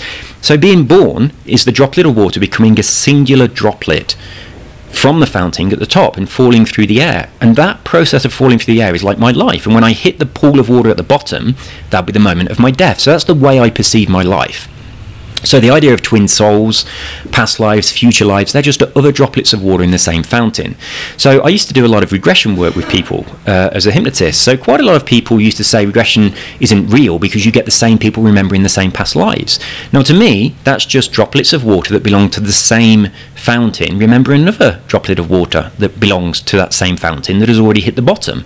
And if that droplet of water was a particularly famous life, then there's going to be reminders about that life. So, there might be loads of droplets of water at the moment that represent people alive today that are part of the same, fountain that Anne Boleyn was part of. So they all think they were Anne Boleyn in a past life. So to me, that gives credibility to the idea of regression. I don't think there's just this one linear, one life, and if I had this past life, you couldn't have had it. I think we all share these things.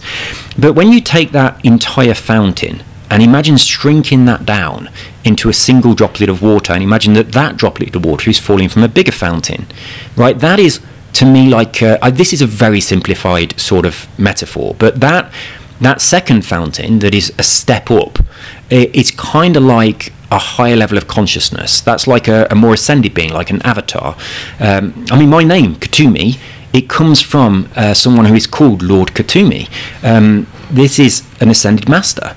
It's someone on the realms of Lady Kuan Yin or Jesus or someone like this.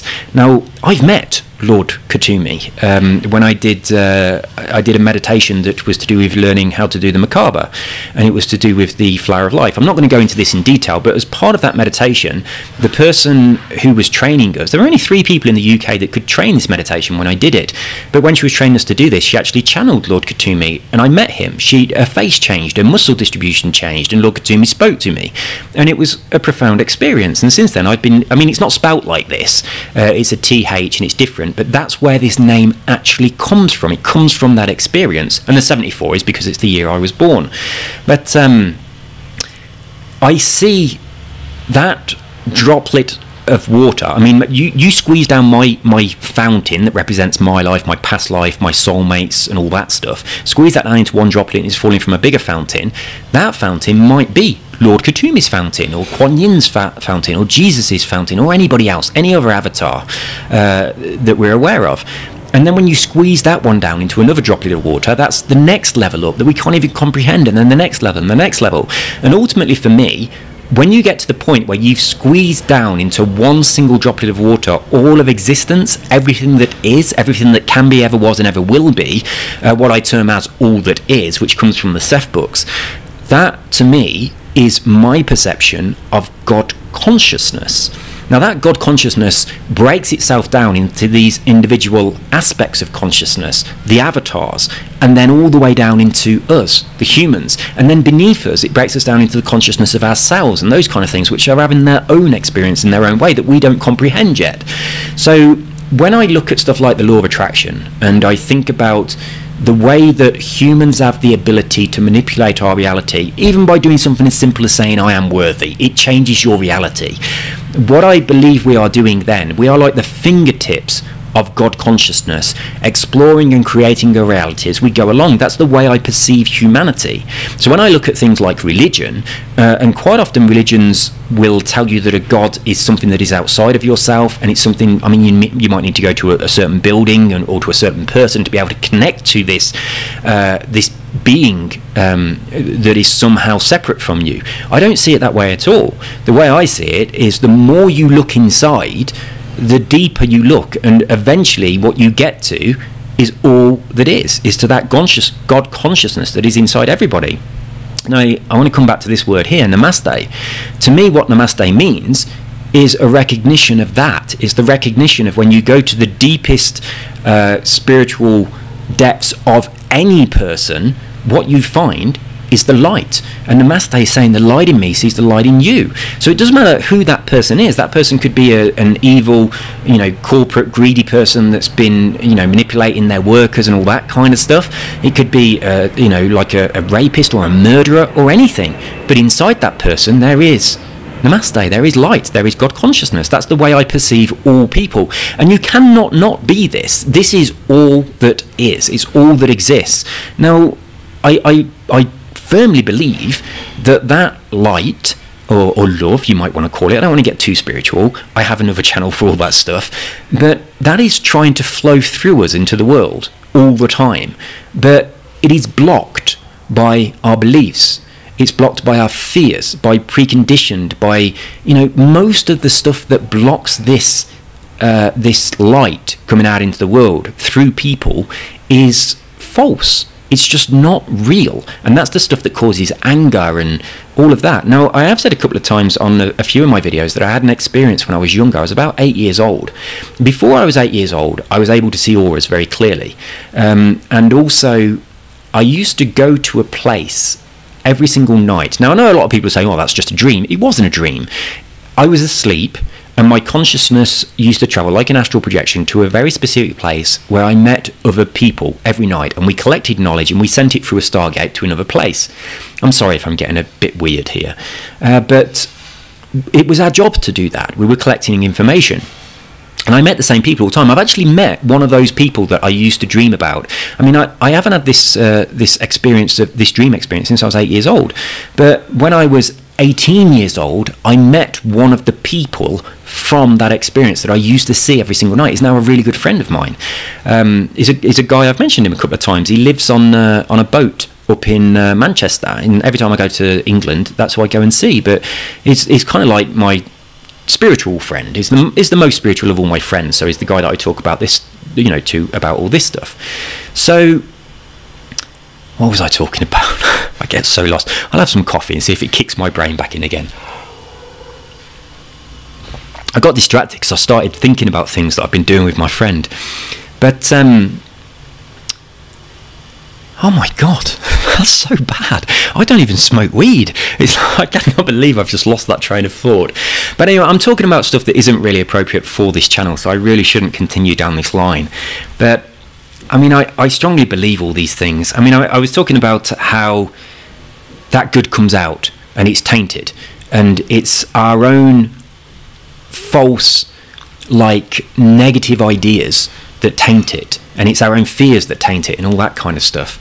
And it's kind of the way I see all this. It's kind of, I mean, because I'm quite heavily involved in the self-help community, and there's a lot of people who talk about self-help and they talk about negative, thoughts and all that kind of stuff, and positive thoughts and that kind of stuff. And one of the ways that I like to view this, if you're in a dark room and you want it to be light, you don't have to remove the darkness, okay? You don't have to go into the room and collect up all the darkness and take it out. You don't have to pay the darkness attention. You don't have to know why the darkness is there. You don't have to do any of those things.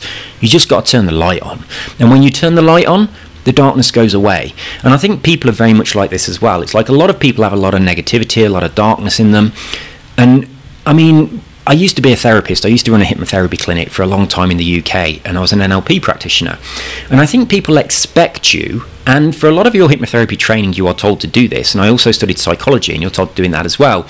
A lot of psychology is going into the reason the darkness is there, and working through it and getting people to re-experience it. And I don't agree with any of that. I think that if you can just switch on the light and get people to see that light, that love that is inside every one of them, then the darkness is powerless. It's like the shadows go away because you've turned the light on, the darkness goes away. So it's kind of like the way I perceive all this. I did have a point. There was something I was really going to say, but I kind of lost it here. So, trust me, kid, your self-worth is worth more than any likes online. It absolutely is. But equally, I mean, if I can kind of make your day a little bit just by giving you a thumbs up, I'm going to do that. I am going to do that. But what this guy is saying here is absolutely so important.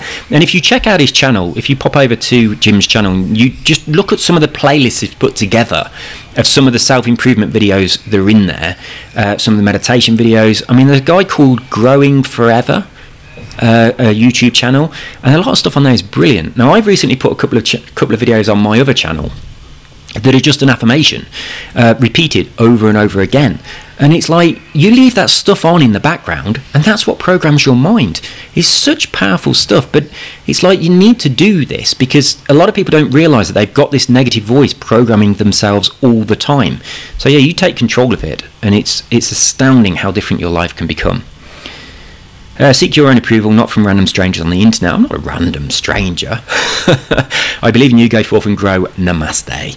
I mean, what this guy is saying is true, but also I am pleased that somehow I have made your day a little bit just by giving you a thumbs up and noticing your comment. Hello, Buggerlugs. Me again. Is it not past your bedtime? This is the one that I just saw the other day, and it was kind of like, is it this one? Oh no, it's the one above it. 4:30 a.m. Wifey's got cookies and cocoa for you. Off you trot now. Good boy. Santa's watching you open his presents. Tut tut. How could you? I tell you what, we haven't got any Christmas decorations up yet. It's so bad. I was going to go shopping with my wife's mum and her sister because they're Christmas crazy and just buy a load of new decorations. And on the day we was going to go is the day I got the cold off my sister. So off my wife. So I was ill that day and didn't go. And I didn't want. I mean, I wasn't too ill to go, but I didn't want to spend time with my sister-in-law and then pass my germs on to her. She's got little kids, and I didn't want to make them ill. So I told them that I was too ill to go. I wasn't. I could have gone, but it would have been a stupid thing to do and very selfish. So they would have ended up being sick. But because of that, we now there's been workmen and different things going on in the apartment. We haven't had a chance to sort it all out, and there's a lot of dust as well with the concrete that's going on. So we've not even got any Christmas decorations up yet. And because it's not, I mean, it's sunny here at the moment. December is probably one of the hottest months in this country. December and January, so it doesn't feel like Christmas. I haven't bought any presents yet either. I've really got to get moving on it. So anyway, there we go. So yeah, 4:30 a.m. I mean, I'm in Colombia in South America, not Colombia with a U in North America. I'm in the country Colombia in South America, in Bogota, the capital. That's where I live. I've been here for 3 years. For the first couple of years, I was on and off. 6 months England, 6 months here because I didn't have a visa, but I have now, so I live here permanently. And I just popped back to England for holidays to see family and friends. So yeah, the time would have been different where I am. It would have been a lot earlier. Oh, sorry, I just said that already. Or did I? I at least thought it, though. Would you like me to show you the first 3 chests? No, I really wouldn't. You know, I've not got them fast travel boards yet, and a few people have offered to show me their treasure map. I know I could just go online and look at the treasure map, but I kind of want to find them myself. I mean, I do cheat on games and I do use exploits and stuff, but when it's like part of the game progression, I genuinely do want to progress through it myself. So when I saw the time for bed, said Zebedee, boing boing. I used to love the Magic Roundabout. So we had Zebedee on his speed. We had Dougal, who was obviously a bit of a toker, and who else was on there? Florence. She didn't really do anything unusual, did she? But yeah, the Magic Roundabout was still pretty cool. But yeah, I noticed this comment. I don't know whether it was this morning or late last night, and this kind of made me have a little look more at some of the other stuff. Oh, we got something about John Lydon here. I don't know, Jim, I don't know what you think about John Lydon doing the butter adverts. I was a bit shocked. I used to have a bit of a band, and we used to do quite a few of the Sex Pistols tunes and that kind of stuff. But when you look at, I mean, John Lydon is, I mean, this is a bit weird because I think John Lydon was kind of manipulated by Malcolm McLaren to be what people were looking for at the time. I mean, that to me was a little bit, I've not read what you're going to say about him yet, but that the way John Lydon and the Sex Pistols were presented to Britain when we had all the anarchy in the UK and that kind of thing, and what was going on at the time, and you know, Thatcher's England and all the coal mines closing and everything. It's kind of, we had this backlash, and we were looking for something to hold on to. And then Malcolm McLaren come along, and he presented John Lydon in such a way where it was packaged without us realising it had been packaged, and it looked like just this anarchy. It looked like students fucking around, being you know, like rebellious against our society, and a lot of young people really grabbed hold of that. And I mean, at the time, that's the way it appeared. But now when you look back at it in hindsight, I think that whole thing was a little bit manufactured. But let's have a look what you've got to say about it. Oops, I forgot to mention to the people. Roll up, folks, the 57 minutes of pure self-obsessed, narcissistic, useless crap. Yet from the self-deprecating middle class. I'm not middle class. I really ain't. My parents are incredibly working class. I grew up in a council. I was actually born in a caravan. I spent the first 6 months of my life living in a caravan. And then my parents got a council house, so I grew up in a council house. I went to just a normal school, which was a bit dodgy. Someone stabbed someone in the arm in my class in my school, so it was a real not a good school. But I'm so far from middle class. My dad's worked in a factory his entire life for Dunlop, and my mum was actually a receptionist at the local leisure centre. So I'm so far away from middle class, and we struggled all of our lives growing up. We were really, really fortunate that my uncle lived in Wales, so we got to go on holidays to Wales, which was very exotic when we were children. We'd never been abroad anywhere. I didn't actually go abroad until I was 16, and we got a holiday to Bulgaria, which was spectacular. But yeah, I'm from probably a similar sort of background to what you are, I guess, and I'm so far away from middle class because I'm a hypnotist, because I do therapy, because I do seminars and lectures and things like that. I worked a lot on my accent. I worked a lot on my voice to try and make it sound a little bit better. So I probably sound a lot more middle class and twitty than I actually am. But that took a lot of work. I'm telling you, it really did. But who admits that this is the worst video on all of YouTube? I actually felt a bit embarrassed uploading it because I kind of felt like I wanted to show you stuff that I wasn't showing you, and then I was in, you know, just looking for a car, and I was driving really, really badly, and I just thought, this video is a mess. And I thought, well, I am kind of showing the island, I'm driving around. And I also thought at the same time, there are going to be other videos that people upload where they do some of the races, they do some of the treasure hunts, and they show you the, you know, like the gameplay progression. And I thought, well, there's going to be a load of that already, so I'm just going to just drive about and show you what it looks like. But then I got kind of distracted trying to find the beauty spots. Then I got distracted seeing if I could drive through the sea. I mean, I can't believe it let you drive through that much sea onto the islands.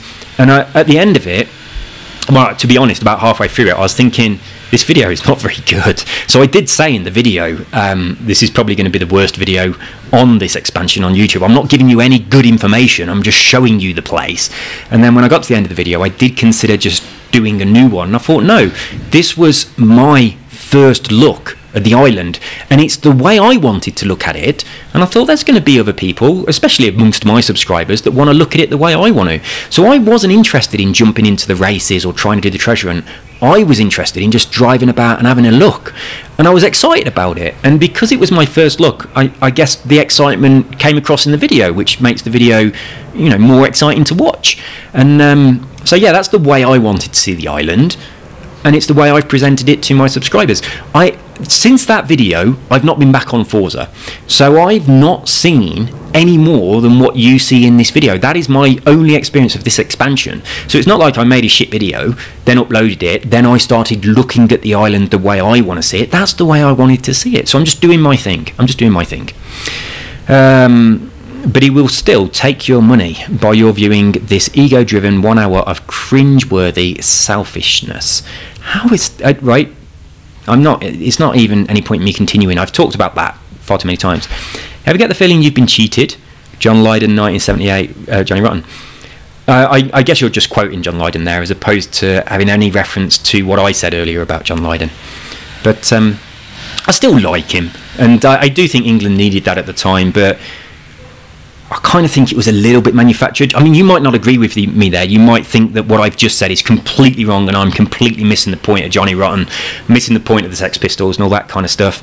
But no, I did like it, and probably, you know, Malcolm McLaren probably just gave him a leg up to be able to give him a platform to do what he wanted to do anyway. He might have been a little bit hard to manipulate into being a spokesperson for the youth. Who knows? Who knows? But yeah, I'd be interested to hear your opinions on that, to see what you think. But I mean, Malcolm McLaren was he was a little bit of a bad boy himself. So there we go. Who knows? But I did like the Sex Pistols. So in my little band, I was the guitarist for a while, and then our drummer hurt his back, so he stopped drumming and he just went off then, never come back. So we'd actually got a few guitarists and no drummer, so I switched over to drums. I'd never played drums before, but I'm a DJ, so I got good rhythm, and I picked up the drums really quite quickly, to be honest. I did go and have a couple of lessons, but then I just practiced a lot. But I just got into it so much, and it's so much easier than guitar, because as long as you've got a sense of rhythm, it's quite... And you know that thing where people rub their belly and tap their head? I've always been able to do stuff like that. I find that really, really easy to do. So it's very easy for me to separate my arms and my legs, which is really important for a drummer. So I picked it up pretty quick. Now, when you're drumming, as long as you keep the beat and do a fill in the right place, it doesn't really matter if everything else isn't quite right. You know, as long as your timing's good, it doesn't have to be exactly the same as the song. It still sounds good. It still sounds like the song, because what makes the song is the melody and the guitar and the singing and all that stuff. I do apologise about the banging. I did wait for a really long time and I thought he'd finished, but only a couple of bangs. That's not too bad. But yeah, what makes a song recognisable is kind of like the guitar riffs and stuff. So when you play guitar, you've probably got to learn the song, and if you make a mistake, it's very obvious. When you play the drums, you've just got to know the tempo of the song, the general beat of the song, and where the fills are. And if you make a mistake, nobody really notices. So it's a lot more fun. It actually just feels like you are dancing behind the drum kit. I love it. So yeah, we did God Save the Queen. We did their version of that. We did Anarchy in the UK. We did a few Nirvana tunes as well. And the guy who was singing for us, we wanted to do "Rape Me" by Nirvana, but he refused to sing it. Now, we weren't performing we were only in my garage, right? That's all we did. We weren't good enough to go out and perform in front of people. We were just having a jam in the garage, but he wouldn't do it. We did, what else was they? The Blitzkrieg Bop, or whatever it's called. I always forget the name. The Undertones. So yeah, just like a few of those sort of things. So I quite like doing some of this old stuff, to be honest. We did some Rod Stewart things as well and stuff like that. Right, it's the last one. I've got to mention to the people, roll up folks, come and see me 57 minutes of self... I don't know why you think I'm self-obsessed and narcissistic. Hang on. Oh, it's the same one. Oh no, it's slightly different actually. Right, so I'll go on again. Self-assistant, I assist myself. Narcissistic middle-class twit, self-indulgent part taking your money. This Cookie Monster, I quite like that he's nicknamed me the Cookie Monster just because I ate cookies once. I like that. It's quite endearing. Says himself, this is the worst video on all of YouTube, yet he expects you, yes you, to watch it, all to make him some cash. Wake up people, don't be sheeple. You have self-respect, eh? Free speech must remain. Amen. Peace and love. So, I've got to say, Jim, I think you are a lot more similar to me than you realise, and I think maybe because I've worked on my voice quite a lot, just because of my hypnosis stuff, so I do come across as sounding a lot more middle class than I am. You know, I went to just a normal school like you probably did. I grew up around gangs like you probably did. I had mates that were bikers, like you have mentioned that you're a biker. I used to go to the Hells Angels clubhouse for parties after nightclubs. You know, I probably have a similar life growing up to what you've had. I mean, I was born in a caravan and lived in a council house, but I think you've judged me a little bit incorrectly. And I mean, the big thing here is the trying to milk money out of YouTube for my videos. I mean, if I was doing that genuinely, like you said, the magic number is 11. My videos would be 11 minutes long. They would have a lot of adverts. If I had a long video, it'd be bloody full of adverts. You know, like one every 5 minutes. And I would be editing them, and I know I'm losing subscribers. And in fact, you know that Mutant Year Zero game that I'm doing a playthrough on? Every time I upload a video on that, I lose subscribers every time. Yet I'm enjoying the game. A couple of people have commented saying they're enjoying the video, so I am uploading them. And I know most of my subscribers are only here for Forza, and I know when I upload on other games, that does hurt my channel. I lose subscribers, but that's not what I'm here for. I'm not here to try and do what I think is going to generate the most money. If I was, I definitely wouldn't upload videos that lose subscribers. I mean, those videos have not gained any subscribers at all. They've only lost them, and they're not making any money. The video of my comments on comments, the last one I did, where I put my wedding video at the end, if I wanted to make money, that video would be monetized for me. I'd have adverts every 10 minutes all the way through it. And when Google said, well, Google and YouTube, it's the same thing. When they said, this video's got a copyright song in it, click this button to give the monetization to that person, click this button and we will change the song for you so you can monetize it for yourself, I would have clicked the second button, not the first one. One click of a button and that video would have been making me money. But I just looked at it and I thought, yeah, it's their song, fair enough, click. Even though that song's in that video for about like 30 seconds, the video does have adverts, they benefit somebody else. And making long videos doesn't benefit me in any way. And I know that a lot of people don't like it. They find it boring, they find it annoying when I don't edit, and I would change all of those things if my intention was just to make money out of YouTube. I think it's fucking awesome that this is making money. When I showed my stats, it was ridiculously high. It's not like that anymore. It's crazy lower than that now, but I don't mind. At the moment, it's making around about $300 a month, which I think is amazing. It's like $300 a month just for playing on games is incredible. Now, I can pay for like a really good holiday every year. That's like YouTube saying to me, because you play video games, we're going to give you a free holiday for you and your wife every year at some nice swanky hotel, all inclusive, which is amazing. I think that is amazing. I don't mind that the money has dropped from $1,200 a month, which that's what it was. It was $1,200 a month the first time the first month of doing these Forza Horizon videos. I don't mind that it's dropped. It would have been awesome if it stayed at $1,200 a month. That would have been incredible. But anything, it's good that it gives you money. It's like I'm doing something that I love doing. I mean, not everybody loves that I'm doing it. Some people don't like it. Some people want to manipulate me into what they like. That's just not going to happen. But some people, not many, but some people really do like it. They also like it if I go AFK. They also like it if I make a mistake and leave it in. Some people really like that stuff and they're telling me they like it, and there's not much of that on YouTube. So I've got this little niche carved out for myself where I have this little family of subscribers. I'm not taking the piss out of them. I don't disrespect them in any way, but I like that my videos are like a breath of fresh air for them in comparison to all the garish in-your-face videos that are edited and are 11 minutes long and aren't being milked for money that are on YouTube. There's a load of that, and that's not what is ever going to happen to my channel. I know that loads of people are screaming out to me saying, you need to edit, you need to edit, you need to edit. If you want to see edited videos, just go to another place where they are. There are loads of them. If you're sending me messages saying, I love that you leave all this stuff in because it feels like I'm there with you, then you're going to enjoy the future of my videos. If you like that I go on tangents and tell stories and make videos for a couple of hours, then you've found a YouTube channel that's for you. It's not going to change. It's not going to get all fancy and edited and here's the latest top 10 countdown of things that really don't matter. It's never going to be that, right? And I mean, I don't like that either. But when I said before about that Jacob guy, I like him, I like his videos, but I don't like all that, whoa, look at me stuff. And I'm not going to be like that. But I absolutely know that that's the way to make money on YouTube.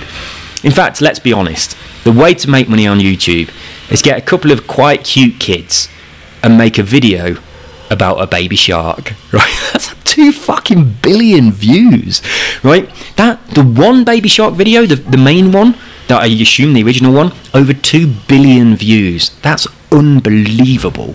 And then there are many, many, many other videos as well, like variations of Baby Shark, copies of it, different ones that are similar. All of them, millions and millions of views. It's absolutely insane. But yeah, Jim, there are a lot of things I could do to make money out of YouTube that I'm not doing. That that would be easy to do, but they wouldn't be me.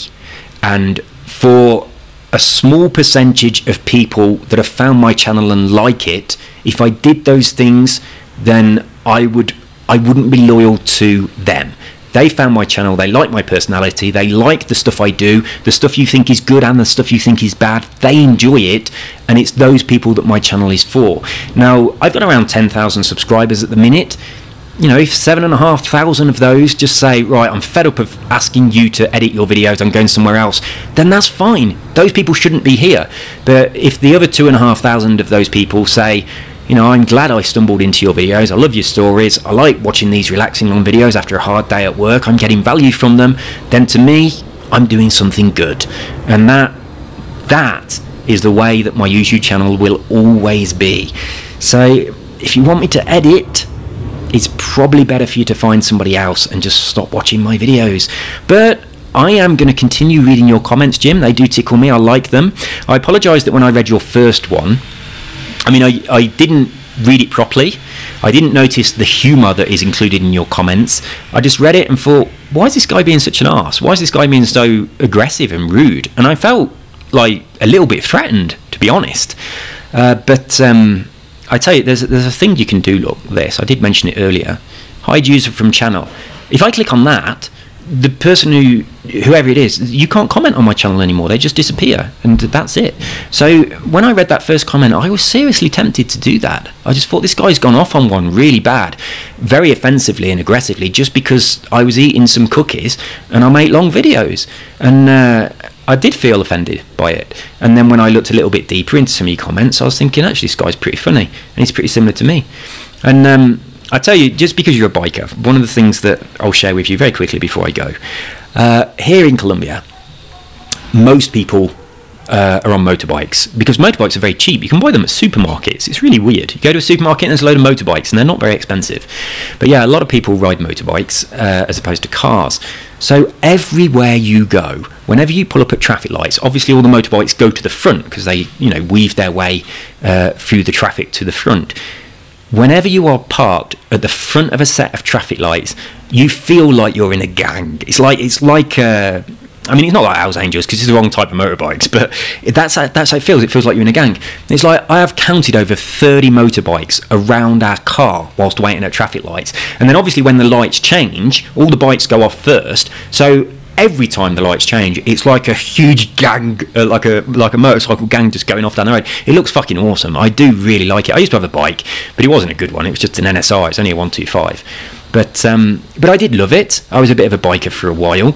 I never passed my proper test. I just did a CBT, so I couldn't buy anything above a 125. But yeah, I did like biking, and I would like to get a bike again, but my wife would absolutely fucking kill me. But I used to spend a lot of time, a guy called Pagan Pete from Nuneaton, he's kind of like the Nuneaton leader of the Hells Angels group. So I used to spend quite a bit of time with him, and he's the guy that owned the clubhouse. So we used to go around there for lockings and after parties and things. So I was very much part of that sort of community, but I didn't have the bike. So I was kind of a bit of an outsider that was kind of let in. But yeah, those are my kind of people. And from reading through your comments and a couple of the references that you make, a couple of people that you mention, it seems like you would be my kind of person. But I do think you've judged me really unfairly and incorrectly, and I reckon part of that is because I did a lot of working on my voice, so I sound middle class, I guess. I'm not, but I probably do sound like that. And I also think another big part of it is that you seem very offended by me making money from YouTube videos, and it seems like you think that I'm trying to manipulate them to do that by making them longer. But nothing could be further from the truth. These epically long videos are very counterproductive for making money on YouTube. They really are. The golden number, as you said in your videos, is just over 10 minutes, so 11 minutes. If you see me editing my videos and putting up loads of 11-minute videos a day, you know, like all those top 10 ones that you see, then you can rest assured that I'll be milking YouTube for money. But until that happens, and it ain't likely to happen, all I'm doing is enjoying playing games, enjoying making videos on them, and putting my personality onto those games, putting it on YouTube, and other people that share my personality are finding these videos, and to them it's nice, it's different, it's refreshing, and I've kind of become friends with a few of those people. And unfortunately, some people stumble into my videos, they watch a few of them, and then they want me to change. That's never going to happen. If you watch my videos and you want me to change, then you shouldn't be watching my videos. Just go and find somebody who is what you want to watch. And if that's edited and, you know, neat and tidy videos that are they're short and to the point, just gives you some information, Jesus Christ, there are fucking millions of them out there, so you have plenty to choose from. So Jim, that is all from me. So I wanted to give you an official welcome to my channel. I am going to continue to read your comments. Unless they get really offensive, I'm not going to hide them from my channel. But if they do get really offensive, I obviously am going to. So I'm not shy about hiding someone from my channel. But yeah, they're a bit tongue-in-cheek. But can I ask, please, if you do a long comment like this one here, just for me, because I am dyslexic and this is really fucking hard for me to read, can you just whack in a few lines of white space? Because I really struggle to read stuff like this, and it's part of the reason that when you left this one, I didn't read it properly. I kind of skimmed it a bit and read some of it, but whenever there's a big block of text without some white space, I struggle with it a lot. I mean, when I was at school, I didn't really understand what dyslexia was, so I had to go into a special class where there was just me and a bunch of gypsies. That was it. It was me and a few gypsies that could barely even speak, and we had to do special handwriting lessons and reading lessons. And I mean, my dyslexia, I know I've said this before, but it was really bad when I was younger. And when I was looking at text, especially text where there's a lot of it, there's not much blank space, but also black text on white background, that to me, the only way I can describe this is that it's really noisy and it vibrates. And the words kind of swap places. I know that sounds really stupid, but that's the way it feels to me. It doesn't feel flat. It feels like it's three-dimensional. It feels like the stuff moves around, and it has a noise to it that's very unpleasant. But if I discovered years ago that if I put a piece of coloured acetate over text, so if I've got a piece of printed text, black and white, and then I put a piece of coloured acetate over the top, like yellow, immediately the text goes flat and the noise goes away and it just stops vibrating, and then I can read it. But if I remove the acetate, it just all comes back again, and I really struggle with it. But what I've done for a really long time, I mean, I know I've said this before, but I'll say this and I'll shut down the video. When I was at school, I really struggled with reading, and when we used to read out loud, that was the most terrifying thing for me. So when the teacher used to say the person's name to read out loud first, I knew the different patterns that the teacher had. She had up and down the register, like from the last to the first. She had around the classroom in a certain pattern one way, or a certain pattern the other way. So she had these set routes that she did. So I learned them really quickly, and when she said the first person's name, I knew which one she was going to do, and I knew how many people would come before me. So what I then used to do, I knew roughly how much everyone would have to read as well before she went on to the next person.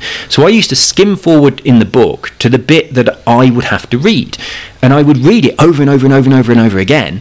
So when it was my turn to stand up, I was so familiar with it that I'd almost memorised it. So that's what I always used to do. Now sometimes I'd get it wrong, and I'd do the wrong bit of the book. So everyone else is reading the story and I'm paying no attention. I'm just reading a few paragraphs of the book, a few pages ahead, that I think I'm going to have to read out loud in front of the class.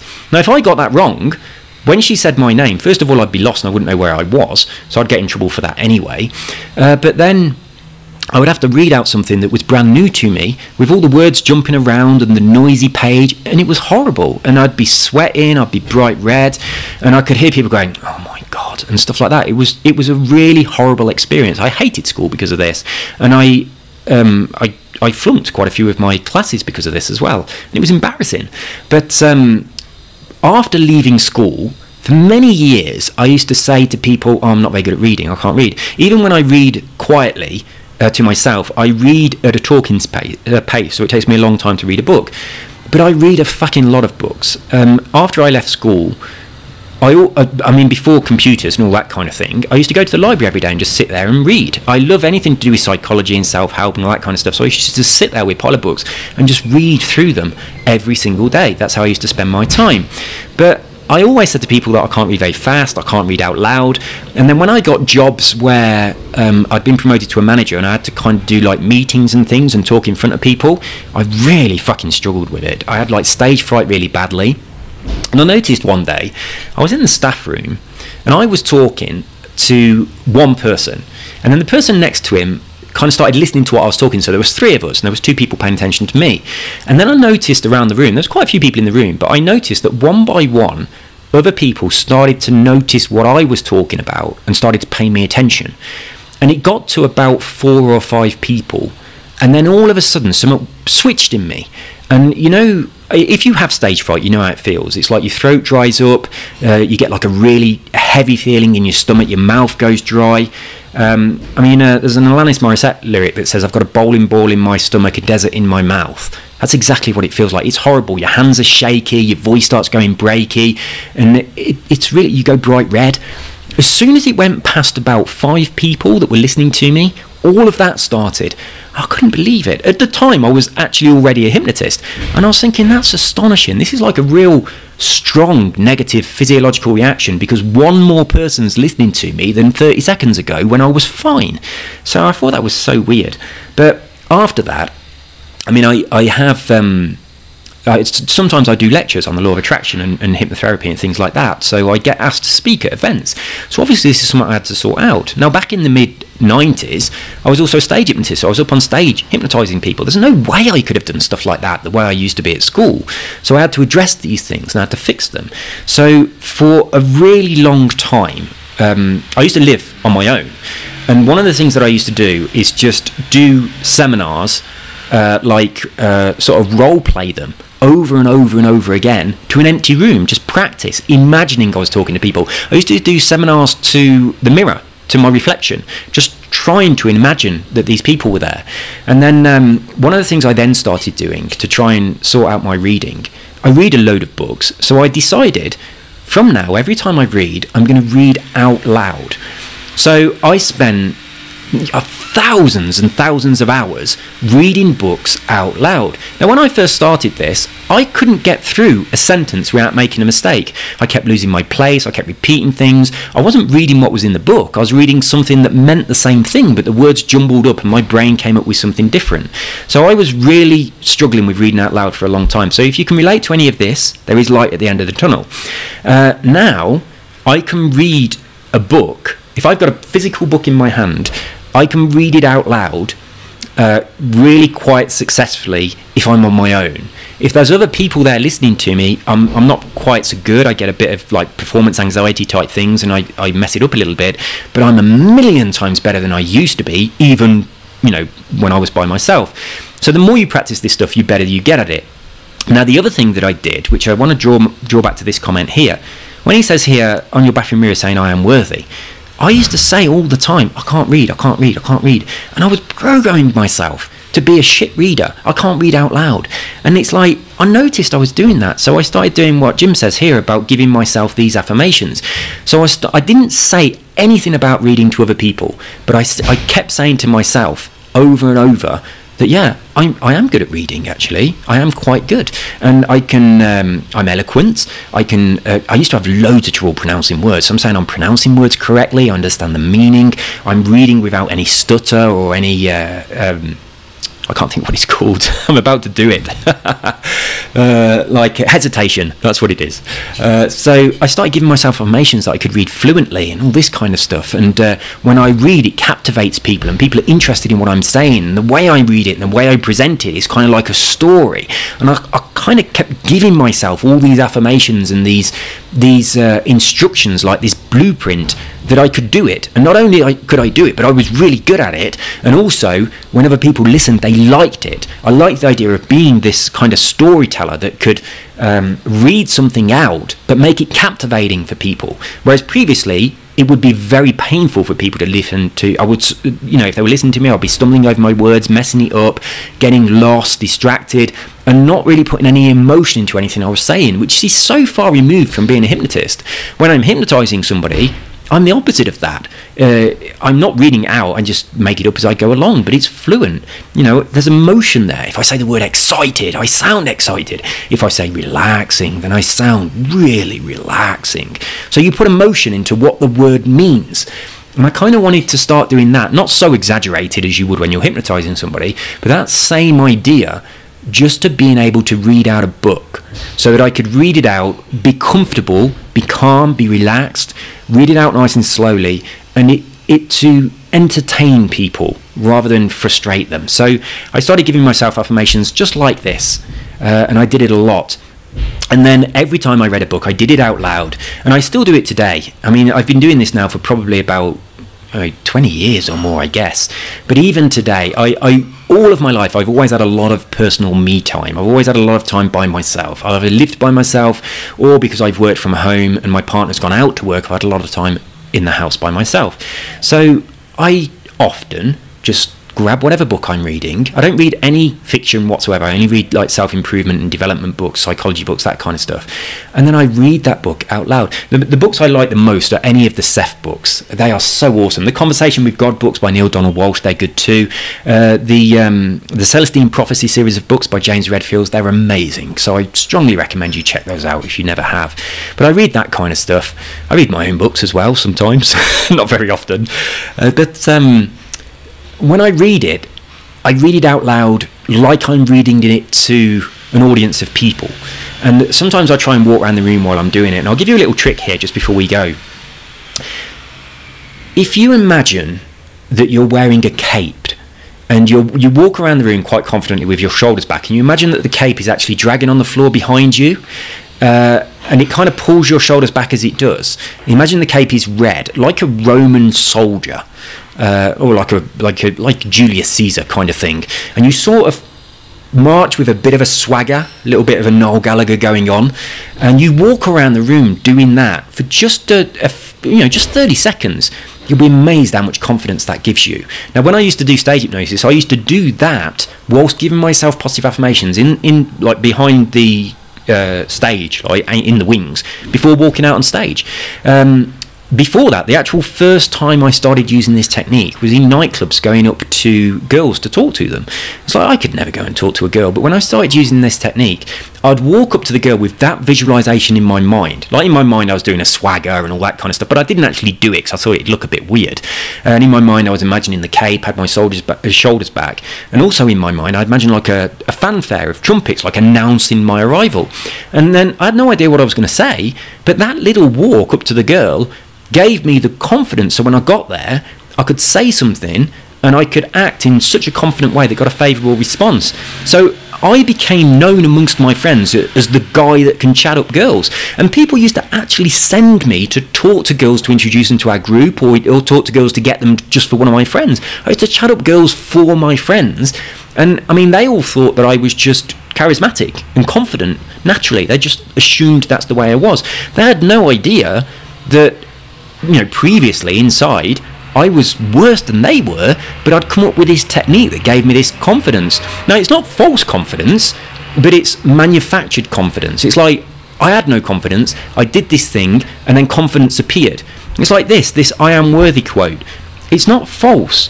It's like you don't feel worthy, but you say this, and it's like, what's important here, and I want to expand on what Jim said a little bit. If you say, I am worthy, I am worthy, I am worthy, and inside your mind you got a little voice going, no I'm not, no I'm not, no I'm not, it's not going to work. When you say an affirmation, this is like a golden rule of affirmations. Whatever you say isn't important. It's the way you feel inside that's important. So if you can say, I am worthy, and when you say those words you genuinely feel good and you feel worthy, then keep saying it. But if when you say I am worthy, you go, I am worthy, and then a voice goes, no I'm not, I'm worthless, I'm just useless, I can't do anything right, then saying I am worthy is going to be negative to you, because that little voice inside you and that feeling that comes with it, that's what's your blueprint, that's creating your reality. But if you can say a positive affirmation, and you can have a positive emotion, and like if you are a visual person, a positive image when you do it, that's a good thing. So I mean, whenever I've got a client and they want to achieve something, most people tell you what they don't want. So someone will come to you and I'll say, what do you want? I want to lose weight. You don't want to lose weight, you want to be slim. When you think of the concept of losing weight, what you're thinking of is a fat person. I want to stop smoking. No, you don't. You want to be a healthy person. When you think of stop smoking, what do you see in your mind? You see a smoker. And what do you want? I want to stop being so poor, I'm struggling to pay all my bills. What's the mental image in your mind? It's like bills with final demand written on them. What's the emotion? Panic and worry, right? You turn that around and you think about what you want. So the I am worthy is a good example. But when I got a client saying, I want to quit smoking, I don't even talk about smoking. I talk about a lifestyle where they're healthy and fresh and their fingers are clean and their teeth are white and they're running upstairs and they're playing with their kids and they're eating beautiful fresh food and they can taste all the amazing flavours because they have this sensitive taste now, and they feel healthy and they live a long, fruitful life. So I paint that picture for them and I make it so mouth-wateringly attractive to their emotional senses that they think about it and they feel amazing, and that is the power that makes them become this person, which we can call a non-smoker. Not the idea of I've not smoked a cigarette for 7 days and 6 hours and 20 minutes, I'm doing really well. No, you're not. You're in denial. You are completely addicted to something. You're denying yourself from having it, and your life is falling apart because it's all you can think about. It's how most people diet, and it's why most diets fail. But as soon as you switch that around and start focusing on the direction you want to go, and you think about something, or you say something like a positive affirmation that makes you feel a certain way inside that is good, then you know you're doing it right. Now, there are a collection of books from, they are channeled, so they come from a higher being, but Esther Hicks is the person that channels them, and they are the works of Abraham, who is the collective entity that she channels. And there's a lot of their stuff to do with the law of attraction and other different bits and bobs, but one of the things they talk about, they call it your emotional guidance system, and they say, whatever you are thinking, whatever you are doing, whatever that is, if you are feeling negative emotion, whatever that emotion might be, whether it's strong or weak negative emotion, is taking you towards what you don't want. So if you are saying to yourself, I need to pay all these bills, and you feel negative in any way, any kind of panic or anything, then what you are doing is moving in a direction where what you want to do isn't going to happen. You're going to struggle more, you're going to get more bills. If what you say, if like you say, money flows into my life easily, and I even make money by playing games, it's crazy, I can't stop making money, I love it. You say something like that at the same time as feeling good, which is the most important thing, then you're moving towards that reality. You'll start making more money and you'll start enjoying it more. So there's a huge difference in this. So they talk about this emotional guidance system that humans have. If you feel bad, whatever you're doing, just stop it and just think of something else until you feel good. It doesn't have to be something related to that same subject. It can be anything. You can just get on YouTube and watch some cat videos. You know what I do? I watch videos of people doing auditions on talent shows. Just the ones where the people are really fucking good. I'm not interested in the stuff where someone's rubbish and then Simon Cowell just makes them feel shit. I'm only interested in the ones where the person's really good, and usually if it's a young person and their parent is watching backstage and you watch the parent well up with pride for their child, that makes me feel amazing, right? Seeing a parent watching their child achieve their dream is an amazing feeling. So if I'm worried about something like paying my tax bill or whatever, and I feel bad, I'll just flip on a video like that. I'll watch the parent, that'll make me feel good. And then when I feel good, I'll then take action on whatever subject that was. And then I'm doing it from a much better place. It's so important. So one of the things that Abraham says through Esther Hicks is what you should do is if you feel bad, step one, realize you feel bad and notice it. Step two, just think about any thought, any feeling, anything whatsoever that's going to make you feel a little bit better. Now, we're not saying you've got to jump from despair to ecstasy. It's never going to happen. If you've got a person in utter despair, then it's a long way to absolute ecstasy and joy. But there are negative emotions that are a little bit better than despair, right? Anger might be better for some people. So absolute apathy is really quite bad, but anger has like a motivation behind it, so it's a little bit better. But anger's still negative. But if you're in apathy, then anger could be a step in the right direction. So what Abraham talks about, and this is really, really powerful, wherever you are now, do something or say something. Put on a song that you like, anything at all. Bob Proctor talks about this a lot as well, like a song that you really enjoy, just blast it right up and then start giving yourself affirmations. Anything at all that's going to take you one step closer towards a positive emotion, even if the emotion that you step up to is still a negative one. And when you get there, from that new place, think about the next step and the next step. Excuse me. When you take these baby steps, sooner or later you're going to go to a point where your emotions aren't negative anymore, so they're no longer creating a negative reality for you, but they've switched into a positive. Now, they might not be incredibly positive, but they're positive. And then once they've in this direction, it starts to snowball, and it gets really easy to go the next step, the next step, the next step. And before before you know where you are, then just within a few minutes, you could have gone from utter despair, from absolute elation. And this here, what Jim is saying about putting a sign on the mirror that says, I am worthy, that you see every day, that is one of the steps that are going to take you on that journey. It really is. But if you read that sign and your voice goes, no, I'm not, then it's not going to work. So obviously you need the emotion, you need the positive mental image, and I can't emphasize enough how powerful this stuff is. I really can't. And it's like, because of my work, one of the things that I do regularly is go to entrepreneur conventions, and I meet a lot of incredibly wealthy people at these places, and like people who have millions and millions, like crazy money where they can do whatever they choose. They're incredibly spiritual people, really generous people that make such a difference in the world with the money that they have. But when you actually speak to them, all of them talk about the law of attraction. They talk about positive affirmations. They talk about the movie The Secret and stuff like that. And every single one of them says that that is the reason they're successful. That's what they attribute their success to. Now, I've been going to these kind of events for a long time, and years ago when I used to go to them, no one used to mention this stuff at all. They'd tell you about whatever business they do, how much money they make, and all that kind of stuff, but that was it. And it was almost like it was embarrassing. And then The Secret movie came out, and it kind of made it okay to talk about these ideas. And then there was like a shift and a movement in consciousness. And I mean, a lot happened in 2012. A lot of people say, oh, the Mayan calendar ended, it was the end of the world. It was nothing to do with that. It was to do with a transition in time. There was a lot of change to do with galactic energies that come to this planet, and a lot of shift to do with our consciousness. We evolved as people, but it's very subtle, and a lot of people aren't aware of it. But that date was incredible. The 21st of December 2012 was immense changes happened, which is still affecting us. Now, what I saw within my world of entrepreneurs is all of a sudden people started getting on stage, and they would talk openly and at length about the law of attraction. They'd take their dream journals and their vision boards on stage and talk about them. They never used to do that. And then we had The Secret movie doing it as well, and it was just incredible, where I was going to these business things and people were talking more about spirituality than they were about business.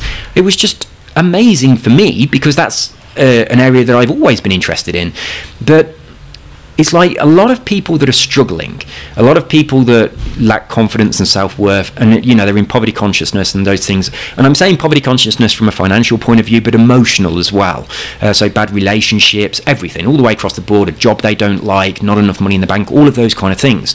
Most of those people think that self-help, self-improvement, the law of attraction, all of that is wishy-washy nonsense. Every single rich person I've ever met absolutely attributes all of their success to self-affirmations, the law of attraction, self-improvement, and they put that above anything.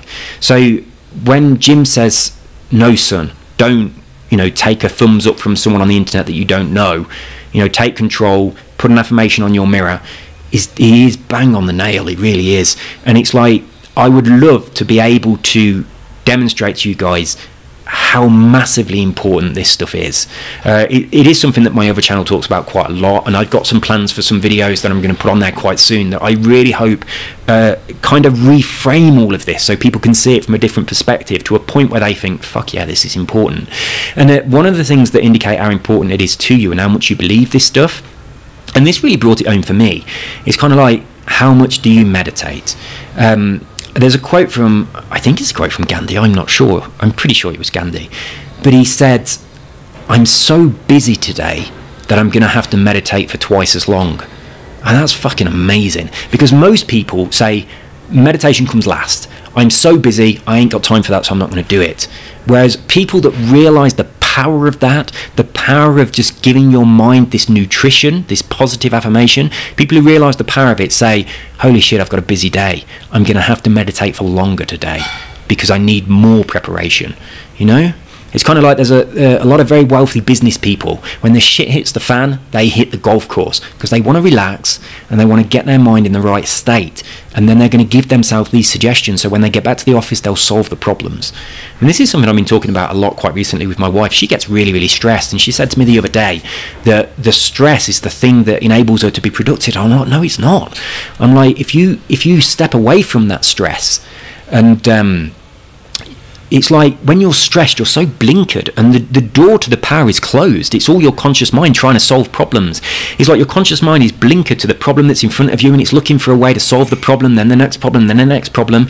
And it's like if you just relax and the stress goes away and you open yourself, the blinkers are taken off, and then the doorway to the subconscious and the superconscious opens up, and then the conscious mind that was thinking it was being productive, trying to solve one problem after another for hours or weeks or months or years, right? The subconscious mind in its divine wisdom, with its direct connection to all that is, just steps back and says, why don't you just do this?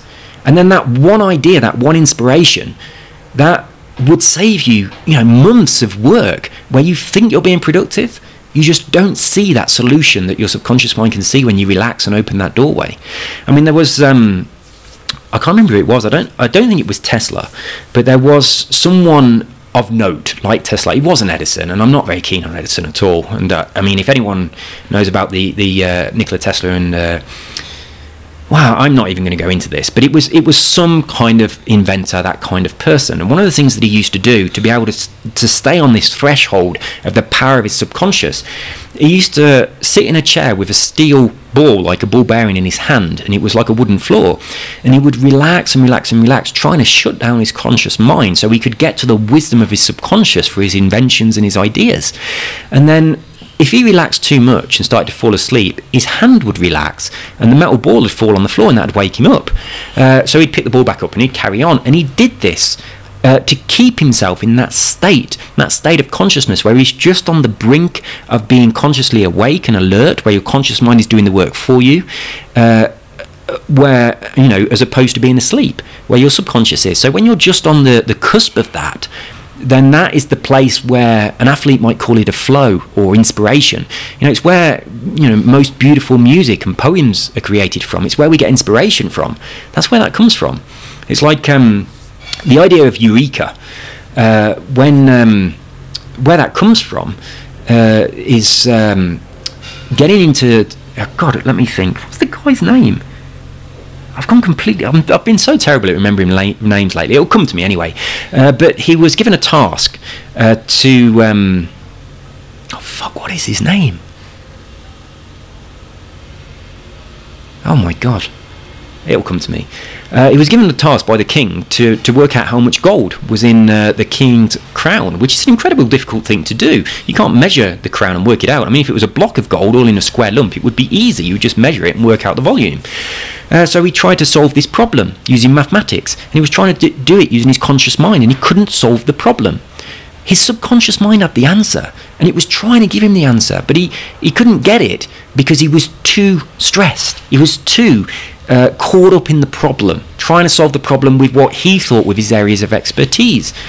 And then he stopped thinking about it. He relaxed, and he got into the bath. And he got into a nice warm bath and relaxed, and his subconscious mind finally was able to give him the solution. And he said, look at the level of the bath water. It's gone up. It went up because you got in it. Your body has displaced the bath water. Now measure how much the displacement is. Put the crown in the bath, and whatever the water rises, you'll know. So that was his answer. And when he realised that, he said, Eureka, that's where Eureka comes from. So, I mean, I'm probably telling you stuff that you already know here. But the real point of this is he'd stopped working on the problem. His subconscious mind knew he had a problem. His subconscious mind knew the answer to the problem, and it was waiting for him to relax enough to be able to give him the answer. And it's like that power of your subconscious is absolutely phenomenal. And what your conscious mind does, the role of your conscious mind, is you can consciously tell it what to say, what to think. You can take control over that. It takes discipline, but you can change from I'm not worthy, I'm useless, I need people to give me thumbs up on YouTube for me to feel good and to make my day, to saying I am worthy, I'm having a fucking awesome day, regardless of anything that happens in the world, today I am happy. Now, your conscious mind decides to stay that, and as long as you have good feelings, your emotional guidance compass, as you have them, your conscious mind then gives that like a blueprint to your subconscious, and your subconscious is infinitely powerful, and then your life becomes that way. So I am eternally grateful for Jim's comments because that's resulted in this video. Obviously it is long. I am going to monetize it. I'm not going to put adverts all the way through, but there's nothing wrong with making money at all whatsoever. And the things I do with my money are really quite positive. I do give a lot of stuff away, and I buy things for people as well, so it's good. But and I also think that I am providing some value. But what's happened here is, because of these comments, they've kind of stood out to me. Originally I thought they were very negative, but now there is an undercurrent of positivity in there, and also in Jim's channel there's a lot of positivity as well. I do think I've been wrongly judged. I'm not doing what you or Jim, I don't know, you know, I assume you're still watching this. I'm not doing what you think I'm doing. I'm not trying to milk people for money. I'm not taking the piss out of my subscribers. I'm not listening to them. I'm just saying to them, if I'm not doing something the way you want me to do it, I'm not going to change. This is my personality, so please just go and find somebody else and don't be one of my subscribers. But if you like the way I'm doing stuff, then awesome. But if you give me a comment saying, you know, the microphone's too low, then I'm going to go and buy a new microphone, which is what I did. If you give me a comment saying the frame rate's really bad on this video, which is what used to happen, then I found a new way of capturing my game footage, which, I mean, it was quite expensive for me to change the way I was doing things. And also, originally, the way I was doing it was much easier for me. I did the whole thing in one go, and then I just uploaded it straight away. There was no post-editing, nothing. It was very easy for me, and I could have carried on doing that. But the feedback from my subscribers was saying, we don't like this because it's bad quality. So I changed that. I had some more feedback saying, we don't like this because we don't... I mean, essentially what people are saying is, we don't like your personality. And when people say that, I'm saying, I'm sorry guys, but that's not going to change. If you want me to edit, that's editing out my personality. That's not going to happen.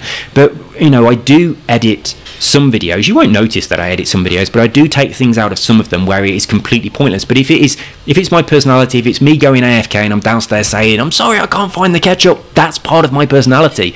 And a lot of people commented on that saying they liked it. So this has been a lot longer than I intended, but I originally wanted to do this because I shared this first comment with one of my other subscribers. And he said, this is bang out of order, it's really, really negative and all stuff like that. And then I kind of looked at it a little bit deeply and I thought, it's not that bad. And then I looked at some more of Jim's comments and I thought, Jim's actually is my kind of guy. And some of the stuff he's saying is some of the stuff that I say as well. And then when I saw this one, the one I've mentioned a few times,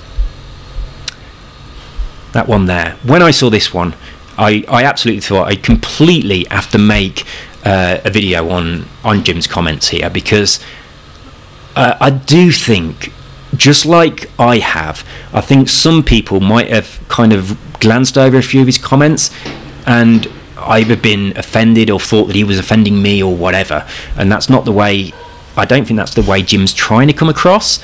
But I do think when he says stuff like this, self-obsessed, narcissistic, middle-class twit, self-indulgent prat, take your money, the cookie monster, when he uses that, I think he's just completely misjudged who I am, and just generally doesn't know anything about me beyond the kind of person he has perceived me to be from this channel and from nothing else. But yeah, that's so far off the mark, it's crazy. But anyway, guys, and Jim, that is all for this video. I do intend to do another comments on comments today. It's Friday, so we have my the cleaner. That's probably why you thought I was middle class, because I've got a cleaner. I've never had a cleaner in England, but in Colombia, obviously, there's a lot of poor people and wealthy people as well. Now, poor or wealthy, I would fall in the wealthy side. I'm not very wealthy, but I have a nice apartment. Well, I don't. It's my wife's apartment that was all like this before I came here, and she's very successful in what she does.